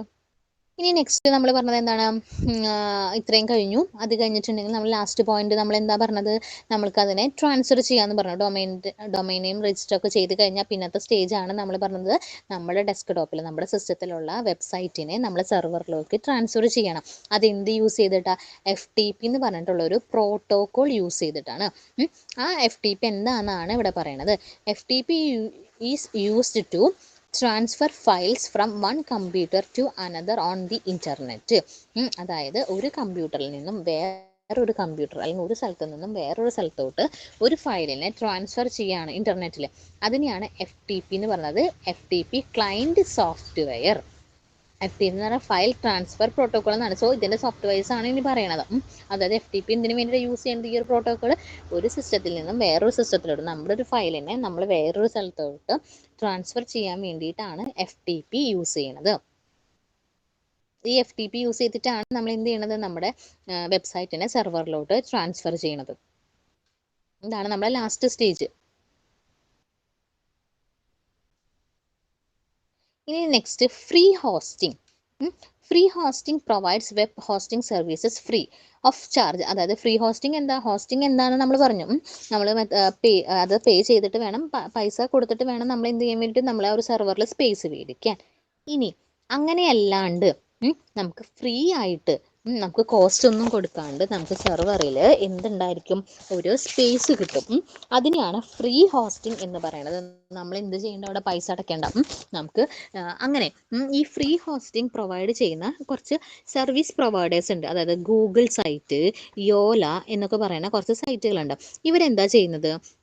ഇവർ ചെയ്യണത് അവർ നമുക്ക് നമ്മുടെ ഒരു വെബ്സൈറ്റിനെ ഫ്രീ ആയിട്ട് സെർവറിൽ സ്റ്റോർ ചെയ്യാനുള്ള ഒരു സ്പേസ് കിട്ടും. ഇനി ഇങ്ങനെ കിട്ടുമ്പോൾ അതിന് എന്തെങ്കിലും ഒരു ഡീമെറിറ്റ് ഉണ്ടാവില്ലേ? ആ ഡീമെറിറ്റ് എന്താണെന്ന് വെച്ചാൽ അവിടെ നമുക്ക് ഭയങ്കര സ്ലോ ആയിരിക്കും. നമ്മളൊരു വെബ്സൈറ്റ് എടുത്തിട്ടുണ്ടെങ്കിൽ നമ്മൾക്ക് പെട്ടെന്ന് നമ്മൾ തിരക്ക് പിടിച്ചിട്ട് നമ്മളൊരു വെബ്സൈറ്റ് നമുക്ക് എന്തെങ്കിലും ഒരു ഇൻഫർമേഷൻ കിട്ടാൻ വേണ്ടിയിട്ട് നമ്മളൊരു വെബ്സൈറ്റ് നമ്മൾ യൂസ് ചെയ്യണം. അങ്ങനെ ചെയ്യുമ്പോൾ എന്താ? നമുക്ക് വേഗം നമുക്ക് നെക്സ്റ്റ് പേജ് അല്ലെങ്കിൽ അതിൻ്റെ ഫോട്ടോസൊക്കെ എല്ലാം അതിൻ്റെ കണ്ടൻസ് വേഗം ലോഡ് ചെയ്ത് വരണം. കുറച്ച് ടൈം എടുത്തിട്ടുണ്ടെങ്കിൽ എന്താണ്? ഡിലേ വന്നാണ് നമുക്ക് അതിൻ്റെ ആ ഒരു സൈറ്റ് യൂസ് ചെയ്യാനുള്ള നമുക്കത് ഒരു കോൺഫിഡൻസ് നമുക്ക് പോകും ഇല്ലേ? അതായത് നമുക്ക് പെട്ടെന്ന് എല്ലാ കാര്യങ്ങളും അതിൻ്റെ ഡിസ്പ്ലേ ചെയ്തിട്ട് വേണം. പെട്ടെന്ന് കണ്ടൻസ് നമുക്ക് അവൈലബിൾ ആവണം. എന്നാൽ മാത്രമാണ് നമുക്ക് ആ ഒരു സൈറ്റ് യൂസ് ചെയ്യാൻ നമുക്ക് തോന്നുള്ളൂ. അപ്പോൾ ഈ ഫ്രീ വെബ് ഹോസ്റ്റിംഗ് ആണ് യൂസ് ചെയ്യുന്നതെങ്കിൽ അവിടെ എന്താ? ഭയങ്കര സ്ലോ ആയിട്ടായിരിക്കും അതിൻ്റെ പ്രോസസ്സിങ് നടക്കുന്നത്. അതായത് നമുക്ക് ഒരു പേജിൽ നിന്ന് വേറെ പേജിലോട്ട് പോകാൻ അല്ലെങ്കിൽ അതിൻ്റെ കണ്ടൻസ് ഒക്കെ വളരെ സ്ലോ ആയിട്ടായിരിക്കും അത് വിസിബിൾ ആവണത്. അപ്പോൾ ഫ്രീ ഹോസ്റ്റിംഗ് എന്ന് പറഞ്ഞാൽ എന്താണ്? ഫ്രീ ആയിട്ട് നമുക്ക് ഹോസ്റ്റ് ചെയ്യാം. നമുക്ക് ഏത് ടൈപ്പ് എടുത്താലും നമുക്ക് എന്താ? നമുക്ക് അവിടെ പേയ്മെൻറ്റ് ചെയ്യാണ്ട് നമ്മുടെ വെബ് പേജിനെ ഒരു സെർവറിലോട്ട് എന്ത് ചെയ്യാൻ പറ്റും? ഹോസ്റ്റ് ചെയ്യാൻ പറ്റും. അങ്ങനെ അത് പ്രൊവൈഡ് ചെയ്യുന്ന കുറച്ച് സർവീസ് പ്രൊവൈഡേഴ്സ് ആണ് ഗൂഗിൾ സൈറ്റ്, യോല. ഇവരൊക്കെ എന്താ ചെയ്യണത്? ഈ ഒരു സൈറ്റിൽ കയറിയിട്ടുണ്ടെങ്കിൽ നമ്മുടെ വെബ് പേജിനെ നമുക്ക് ഫ്രീ ആയിട്ട് സെർവറിൽ എന്ത് ചെയ്യാൻ പറ്റും? സ്റ്റോർ ചെയ്യാം. പക്ഷെ അവിടെ എന്താണ് അതിൻ്റെ ഡീമെറിറ്റ്? വളരെ സ്ലോ ആയിരിക്കും അതിൻ്റെ പ്രോസസ്സിങ് നടക്കുന്നത്. ക്ലിയർ അല്ലേ? ഇനി നെക്സ്റ്റ് കണ്ടന്റ് മാനേജ്മെന്റ് സിസ്റ്റം, അതായത് CMS, content management system. Content management system എന്ന് പറഞ്ഞിട്ടുണ്ടെങ്കിൽ CMS refers to a web-based software which capable of creating, administrating and publishing website. ഇത് നോക്കിയേ, CMS refers to a web-based software system. CMS എന്ന് പറഞ്ഞാൽ എന്താ? ഒരു software ആണ്. CMS ഇപ്പം നമ്മൾ ഒരു വീഡിയോ ക്രിയേറ്റ് ചെയ്യാൻ വേണ്ടിയിട്ട് അല്ലെങ്കിൽ ഇപ്പം എന്താണ് ഒരു ഫിലിം കാണാൻ വേണ്ടിയിട്ട് അങ്ങനെ പല ഇപ്പോൾ ഗെയിം കളിക്കാൻ പല ആപ്ലിക്കേഷൻസ് നമ്മളിപ്പോൾ ചാറ്റ് ചെയ്യാൻ വേണ്ടിയിട്ട് വാട്സപ്പ് യൂസ് ചെയ്യും ഇല്ലേ? അപ്പോൾ അങ്ങനെ കുറേ സോഫ്റ്റ്വെയർസ് അവൈലബിൾ ആണ്. അതുപോലെ തന്നെയാണ് ഒരു സോഫ്റ്റ്വെയർ ആണ് ഇത് CMS എന്ന് പറഞ്ഞിട്ടുള്ള ഒരു സോഫ്റ്റ്വെയർ. ഇതെന്തിനു വേണ്ടിയിട്ടാണെങ്കിൽ നമുക്കൊരു വെബ്സൈറ്റിനെ ക്രിയേറ്റ് ചെയ്ത് കൺട്രോൾ ചെയ്ത് അതിനെ പബ്ലിഷ് ചെയ്യാൻ വേണ്ടിയിട്ടാണ് ഇത് യൂസ് ചെയ്യുന്നത്. CMS നമ്മളെങ്ങനെയാണ് വെബ്സൈറ്റ് ക്രിയേറ്റ് ചെയ്യുക? നമ്മൾ HTML ഒക്കെ പഠിക്കില്ലേ? HTML ഒക്കെ പഠിച്ച് HTML-ഉം അതുപോലെ CSS-ഉം ജാവയൊക്കെ പഠിച്ചിട്ടാണ് നമ്മൾ എന്ത് ചെയ്യാൻ പോണത്? നമ്മളൊരു വെബ് പേജിനെ കോഡിങ് വഴിയാണ് നമ്മളൊരു വെബ് പേജിനെ ക്രിയേറ്റ് ചെയ്യണത് ഇല്ലേ? ഇതിൻ്റെ ഒന്നും ആവശ്യം ഇതിലില്ല. ഈ CMS എന്ന് പറഞ്ഞ സിസ്റ്റം യൂസ് ചെയ്യുകയാണെങ്കിൽ ഇല്ല. എന്ത് ചെയ്താൽ മതി? നമ്മളുടെ ആവശ്യമുള്ള ആ ഒരു CMS-ൻ്റെ ഈ ഒരു CMS എന്ന് പറഞ്ഞ സോഫ്റ്റ്വെയർസ്, അതായത് ഈ ഒരു സർവീസ് പ്രൊവൈഡ് ചെയ്യുന്ന കുറേ സോഫ്റ്റ്വെയർസ് ഉണ്ട്. അതായത് ഇപ്പോൾ വേർഡ് പ്രസ്, വിക്സ് എന്നൊക്കെ പറഞ്ഞിട്ടുള്ള സോഫ്റ്റ്വെയർസ് ഉണ്ട്. ഈ സോഫ്റ്റ്വെയർസിലൊക്കെ എന്താ? ഇത് ഓപ്പൺ ചെയ്തിട്ടുണ്ടെങ്കിൽ അതിൽ കുറച്ച് ക്വസ്റ്റ്യൻസ് വരും. നമ്മുടെ അതിൽ ആ ഒരു വെബ്സൈറ്റിന് വേണ്ടിയുള്ള ആവശ്യങ്ങൾ ഇപ്പോൾ എന്ത് ആവശ്യത്തിന് വേണ്ടിയിട്ടാണ് വെബ്സൈറ്റ് ക്രിയേറ്റ് ചെയ്യണത്, എത്ര പേജ് വേണം, അല്ലെങ്കിൽ എന്തൊക്കെ ഫോട്ടോസാണ്, അങ്ങനെ നമുക്ക് എന്തൊക്കെയാണ് നമ്മുടെ ആവശ്യം, അത് നമ്മൾ ആ ക്വസ്റ്റ്യൻസ് അവരിങ്ങോട്ട് ക്വസ്റ്റ്യൻസ് ചോദിക്കും. അതിന് നമ്മൾ എന്ത് ചെയ്താൽ മതി? റിപ്ലൈ ചെയ്യാം. അതിനുള്ള ഓപ്ഷൻസ് സെലക്ട് ചെയ്യുക. അവർ ചോദിക്കുന്ന ക്വസ്റ്റ്യൻസിനുള്ള ഓപ്ഷൻസ് അതിൽ സെലക്ട് ചെയ്തിട്ടുണ്ടെങ്കിൽ ലാസ്റ്റ് അങ്ങനെ എല്ലാം സെലക്ട് ചെയ്ത് കഴിഞ്ഞു എല്ലാ ക്വസ്റ്റ്യനും ആൻസർ ചെയ്ത് കഴിഞ്ഞിട്ടുണ്ടെങ്കിൽ എന്തുണ്ടായിരിക്കും, ഒരു വെബ്സൈറ്റ്, നമ്മളുടെ ആവശ്യത്തിനുള്ള ഒരു വെബ്സൈറ്റ് അവിടെ ഓപ്പൺ ആയിട്ട് വരും. അതാണ് CMS സോഫ്റ്റ്വെയർ ചെയ്യണത്. CMS എന്ന് പറഞ്ഞാൽ എന്താ, ഒരു സോഫ്റ്റ്വെയർ ആണ്. എന്തിനു വേണ്ടിയിട്ടാണ്, ഒരു വെബ്സൈറ്റിനെ ക്രിയേറ്റ് ചെയ്തിട്ട് അതിനെ കൺട്രോളൊക്കെ ചെയ്ത് പബ്ലിഷ് ചെയ്യാൻ വേണ്ടിയിട്ടുള്ള ഒരു സോഫ്റ്റ്വെയർ ആണ് CMS. അപ്പം നമ്മൾ എന്ത് ആവശ്യമില്ല, നമ്മുടെ ഈ HTML ജാവയും ഒന്നൊക്കെ പഠിച്ച് നമ്മൾ ക്രിയേറ്റ് ചെയ്യേണ്ട ആവശ്യമില്ല, വെബ്സൈറ്റിനെ ക്രിയേറ്റ് ചെയ്യേണ്ട ആവശ്യമില്ല. എന്ത് ചെയ്താൽ മതി, ഇവരെ ഈ സർവീസ് പ്രൊവൈഡ് ചെയ്യുന്ന വെബ്സൈറ്റുകൾ എടുക്കാം. അതായത് ഇപ്പോൾ വേർഡ് പ്രസ്സോ വിക്സോ അങ്ങനെയുള്ള വെബ്സൈറ്റുകൾ എടുക്കുക. ആ വെബ്സൈറ്റിൽ കയറിയിട്ട് അവർ കുറേ ക്വസ്റ്റ്യൻസ് ചോദിക്കും. ആ എല്ലാ ക്വസ്റ്റ്യൻസിനും ആൻസർ ചെയ്ത് കഴിഞ്ഞിട്ടുണ്ടെങ്കിൽ അവരെന്ത് ഡിസ്പ്ലേ ചെയ്ത് തരും, നമുക്ക് ആവശ്യപ്പെട്ട നമ്മളുടെ ഇതനുസരിച്ചുള്ള ഒരു വെബ്സൈറ്റ് അവിടെ ഓപ്പൺ ചെയ്ത് വരും. അതായത് CMS provides an easy way to design and maintain and manage attractive വെബ്സൈറ്റുകൾ. അതായത് എന്ത് ചെയ്യാൻ വേണ്ടിയിട്ടാണ്, ഈസി ആയിട്ട് ഡിസൈൻ ചെയ്യാൻ വേണ്ടിയിട്ടാണ് CMS യൂസ് ചെയ്യുന്നത്. അതുപോലെ templates are available for download. അതായത് നമുക്ക് ആവശ്യമുള്ള ടെംപ്ലേറ്റുകൾ ഉണ്ടാവില്ല, നമ്മളൊരു വെബ്സൈറ്റ് ക്രിയേറ്റ് ചെയ്യുമ്പോൾ ആവശ്യമുള്ള ടെംപ്ലേറ്റുകൾ, ഡിസൈൻസ്, എങ്ങനെയാണ് അതിന് ഡിസൈൻ വേണ്ടതെന്നൊക്കെ ഇല്ലേ, അപ്പോൾ അതുപോലുള്ള ടെംപ്ലേറ്റുകളൊക്കെ ഫ്രീ ആയിട്ട് നമുക്ക് എന്ത് ചെയ്യാൻ പറ്റും, ഈ CMSൽ ഡൗൺലോഡ് ചെയ്യാൻ പറ്റും. അപ്പോൾ CMS എന്ന് പറഞ്ഞാൽ എന്താണ്, ഒരു സോഫ്റ്റ്വെയർ ആണ്. എന്തിനു വേണ്ടിയിട്ടാണ്, ഒരു വെബ്സൈറ്റ് ഫ്രീ ആയിട്ട് എന്ന് പറഞ്ഞാൽ ഈസി ആയിട്ട് ക്രിയേറ്റ് ചെയ്യാൻ വേണ്ടിയിട്ടുള്ള വെബ്സൈറ്റ് ആണ് CMS എന്ന് പറയുന്നത്. അതിന് എക്സാമ്പിളായിട്ട് വേർഡ് പ്രസ്സും വിക്സൊക്കെ എന്താണ്, വെബ്സൈറ്റുകളാണ്. ഈ ഒരു ഫെസിലിറ്റീസ് പ്രൊവൈഡ് ചെയ്യുന്ന വെബ്സൈറ്റുകളാണ് വേർഡ് പ്രസ്, വിക്സും. ഈ വെബ്സൈറ്റിൽ കയറിയിട്ട് അവർ ചോദിക്കുന്ന ക്വസ്റ്റ്യൻസ് ആൻസർ ചെയ്താൽ ഈസി ആയിട്ട് ഒരു വെബ്സൈറ്റ് അവിടെ ക്രിയേറ്റ് ചെയ്ത് നമുക്ക് കിട്ടും. ഇതാണ് കണ്ടന്റ് മാനേജ്മെന്റ് സിസ്റ്റം. അപ്പോൾ കണ്ടന്റ് മാനേജ്മെന്റ് സിസ്റ്റം എന്ന് പറഞ്ഞാൽ എന്താ, ഒരു സോഫ്റ്റ്വെയർ ആണ് കേട്ടോ. കണ്ടോ, ഈ ഒരു CMSൽ നോക്കി, HTML ആയിക്കോട്ടെ, അതുപോലെ കോഡുകൾ, ഡൊമൈൻ, ഡാറ്റ എല്ലാം, അതൊരു വെബ്സൈറ്റിന് വേണ്ടിയിട്ടുള്ള എല്ലാ കാര്യങ്ങളും, അഡ്മിനിസ്ട്രേഷൻ ആയിക്കോട്ടെ, അല്ലെങ്കിൽ അതിൻ്റെ നെറ്റ്വർക്ക്, അതുപോലെ contents, data, domain name, publish ചെയ്യാൻ കോഡിങ് എല്ലാം ആര് തരുന്നുണ്ട്, CMS തരുന്നുണ്ട്. HTML കണ്ടോ, അതിൽ PDF.html എന്ന് പറഞ്ഞ ഫിഗർ ഉണ്ട്. അതിന് വേണ്ടിയിട്ട് കോഡിങ്, HTMLന്റെ കോഡിങ്, അതുപോലെ ഓപ്പൺ സോഴ്സ് എന്ന് പറഞ്ഞാൽ നമ്മൾ അങ്ങനെ എല്ലാ കോഡിങ് യൂസ് ചെയ്തിട്ട്, അതുപോലെ നെറ്റ്വർക്ക് ഫെസിലിറ്റി, വെബ്സൈറ്റ് ഫുൾ ആയിട്ട് ഓപ്പൺ ആയിട്ട് വരും. അതുപോലെ അഡ്മിനിസ്ട്രേറ്റർ, അതായത് ആ ഒരു വെബ്സൈറ്റിനെ നമുക്ക് കൺട്രോൾ ചെയ്യാൻ പറ്റും. അതുപോലെ കണ്ടൻസ് കിട്ടും, ഡാറ്റ, ഡൊമൈൻ നെയിം, എല്ലാ കാര്യങ്ങളും ഏതിലുണ്ട്, CMSലുണ്ട്. ക്ലിയർ അല്ലേ CMS? ഇനി next responsive web design. Responsive web design എന്ന് പറഞ്ഞിട്ടുണ്ടെങ്കിൽ എന്താ, okay, it is the custom of building a website suitable to work on every device and every screen size, no matter how large or small mobile phone or desktop or television. അതായത് നമ്മളൊരു website create ചെയ്യുമ്പോൾ ഏത് സൈസിൽ വേണമെങ്കിലും അതിൻ്റെ contents കറക്റ്റായിട്ട് display ചെയ്യണം. ഞാനൊരു വെബ്സൈറ്റ് ക്രിയേറ്റ് ചെയ്തു, അത് എന്താ, ഒരു ലാപ്പ് ഉണ്ടെങ്കിൽ ലാപ്ടോപ്പിൻ്റെ ആ ഒരു സ്ക്രീനിൻ്റെ സൈസ് അനുസരിച്ചിട്ടാണ് ഞാൻ ഡിസൈൻ ചെയ്തത്. അങ്ങനെയാണെങ്കിൽ എന്താ, അതിൽ മാത്രമേ, ആ ഒരു സ്ക്രീനിൽ മാത്രമേ നമുക്കത് കാണാൻ പറ്റുള്ളൂ. അങ്ങനെ ചെയ്താൽ ശരിയാവും. ചിലപ്പോൾ ഞാൻ ലാപ്ടോപ്പിൽ നിന്ന് ആവില്ല, ഫോണിൽ നിന്നായിരിക്കും വെബ്സൈറ്റ് എടുക്കണത്. അപ്പോൾ ഏത് ഡിവൈസിലാണെങ്കിലും എന്തായിരിക്കണം, കറക്റ്റായിട്ട് ആ വെബ്സൈറ്റിന് വിസിബിൾ ആയിരിക്കണം. ഇപ്പം നമ്മൾ ഫേസ്ബുക്ക് നമ്മൾ ഫോണിൽ ലോഗിൻ ചെയ്യാറുണ്ട്, അതുപോലെ ലാപ്ടോപ്പിൽ ലോഗിൻ ചെയ്യാറുണ്ട്. അപ്പോൾ ഏതിൽ ലോഗിൻ ചെയ്യുമ്പോഴും അതിൻ്റെ ഒരു ഇൻ്റർഫേസിൻ്റെ ഒരു ഇത് കണ്ടിട്ടുണ്ടോ, അതായത് ഏത് സിസ്റ്റത്തിലും അഡാപ്റ്റീവ് ആണ്, ഏത് സിസ്റ്റത്തിൽ വേണമെങ്കിലും നമുക്ക് അതിനെ അഡാപ്റ്റ് ചെയ്യാൻ പറ്റും. ഈ ഒരു ഫോണിൽ യൂസ് ചെയ്യുന്ന പോലെയല്ല നമ്മൾ ലാപ്ടോപ്പിൽ, പക്ഷെ എല്ലാ ഫെസിലിറ്റീസും ഉണ്ട്. അതായത് ഏത് ഡിവൈസിൽ വേണമെങ്കിലും അതിൻ്റെ സൈസ് അനുസരിച്ചിട്ട് നമ്മുടെ വെബ്സൈറ്റിന് എന്ത് ചെയ്യാൻ പറ്റണം, കറക്റ്റായിട്ട് അതിൻ്റെ എല്ലാ ഇൻഫർമേഷൻസും കാണാൻ പറ്റണം. ഏത് സ്ക്രീനിലും അത് എന്ത് ചെയ്യണം, വിസിബിൾ ആയിരിക്കണം. ഇപ്പോൾ ഫോണിൽ മാത്രം ഞാൻ ക്രിയേറ്റ് ചെയ്ത് ഫോണിൻ്റെ സൈസിൽ മാത്രമാണ് ഞാൻ കൊടുത്തതെങ്കിൽ ഫോണിൽ മാത്രമേ എനിക്ക് ആ വെബ്സൈറ്റിന് വിസിബിൾ ചെയ്യാൻ പറ്റുള്ളൂ, ലാപ്ടോപ്പിലൊന്നും പറ്റില്ല. അപ്പം അങ്ങനെ പാടില്ല. റെസ്പോൺസീവ് വെബ് ഡിസൈൻ എന്ന് പറഞ്ഞിട്ടുണ്ടെങ്കിൽ ഏത് സ്ക്രീനിലും ഏത് ഡിവൈസിലും അതിനെ എന്തായിരിക്കണം, വിസിബിൾ ആയിരിക്കണം. ഇതിനെയാണ് റെസ്പോൺസീവ് വെബ് ഡിസൈൻ എന്ന്. ഫോണിൽ നിന്ന് ലോഗിൻ ചെയ്താലും, അതുപോലെ ലാപ്പിൽ നിന്ന് ലോഗിൻ ചെയ്താലും, ടാബിൽ നിന്ന് ലോഗിൻ ചെയ്താലും, ഏത് ഡിവൈസിൽ നിന്ന് ലോഗിൻ ചെയ്താലും എന്തായിരിക്കണം, അത് സ്ക്രീനിൽ അതിൻ്റെ കറക്റ്റായിട്ട് എല്ലാ ഫെസിലിറ്റീസും, അതിലുള്ള എല്ലാ കാര്യങ്ങളും കറക്റ്റായിട്ട് നമുക്ക് എന്ത് ചെയ്യാൻ പറ്റണം, ആക്സസ് ചെയ്യാൻ പറ്റണം. ഇതിനെയാണ് റെസ്പോൺസീവ് വെബ് ഡിസൈൻ എന്ന് പറയുന്നത്. ക്ലിയർ ആണോ പറഞ്ഞത്? കണ്ടോ, ഇപ്പം നമ്മളൊരു വെബ്സൈറ്റ് ഇപ്പോൾ ഇതിൽ നോക്കിയാൽ ഒരു ലാപ്ടോപ്പിലുണ്ട്, ഡെസ്ക്ടോപ്പിൽ കാണുന്നുണ്ട്, ലാപ്ടോപ്പിൽ കാണുന്നുണ്ട്, ടാബിൽ കാണുന്നുണ്ട്, ഫോണിൽ കാണുന്നുണ്ട്, പല ഡിവൈസിലും കാണുന്നുണ്ട് ഇല്ലേ? അപ്പം നോക്കിയേ, ഇപ്പം ഫോണിൽ കാണുന്ന ആ ഒരു സൈസിലല്ല നമ്മുടെ ലാപ്ടോപ്പിൽ കാണുന്നത്, പക്ഷെ എന്താ, എല്ലാ കണ്ടന്റും ഉണ്ട്. അതിൻ്റെ ഒരു ഡിസൈനിങ് ഏതിലാണെങ്കിലും എന്ത് ചെയ്യണം, സപ്പോർട്ട് ചെയ്യണം. ഇപ്പോൾ ഒന്നുകൂടി ചെറിയ സ്ക്രീനിലാണെങ്കിൽ അതിൽ കൊണ്ട് ആപ്ലിക്കേഷൻസ് കണ്ടു. ഫസ്റ്റത്തെ ഫോണിലാണെങ്കിൽ ഒരൊറ്റ ആപ്ലിക്കേഷൻസ് ആയിട്ട് ആദ്യം കാണുന്നത്, പിന്നെ അത് അടിക്ക് സ്ക്രോൾ ചെയ്യണം. ടാബിലാണെങ്കിൽ ആദ്യത്തെ 2 വിസിബിളും, ലാപ്ടോപ്പിലാണെങ്കിലും അതുപോലെ നോട്ടിലൊക്കെ ആണെങ്കിലും 3 ആയിട്ട് കണ്ടു.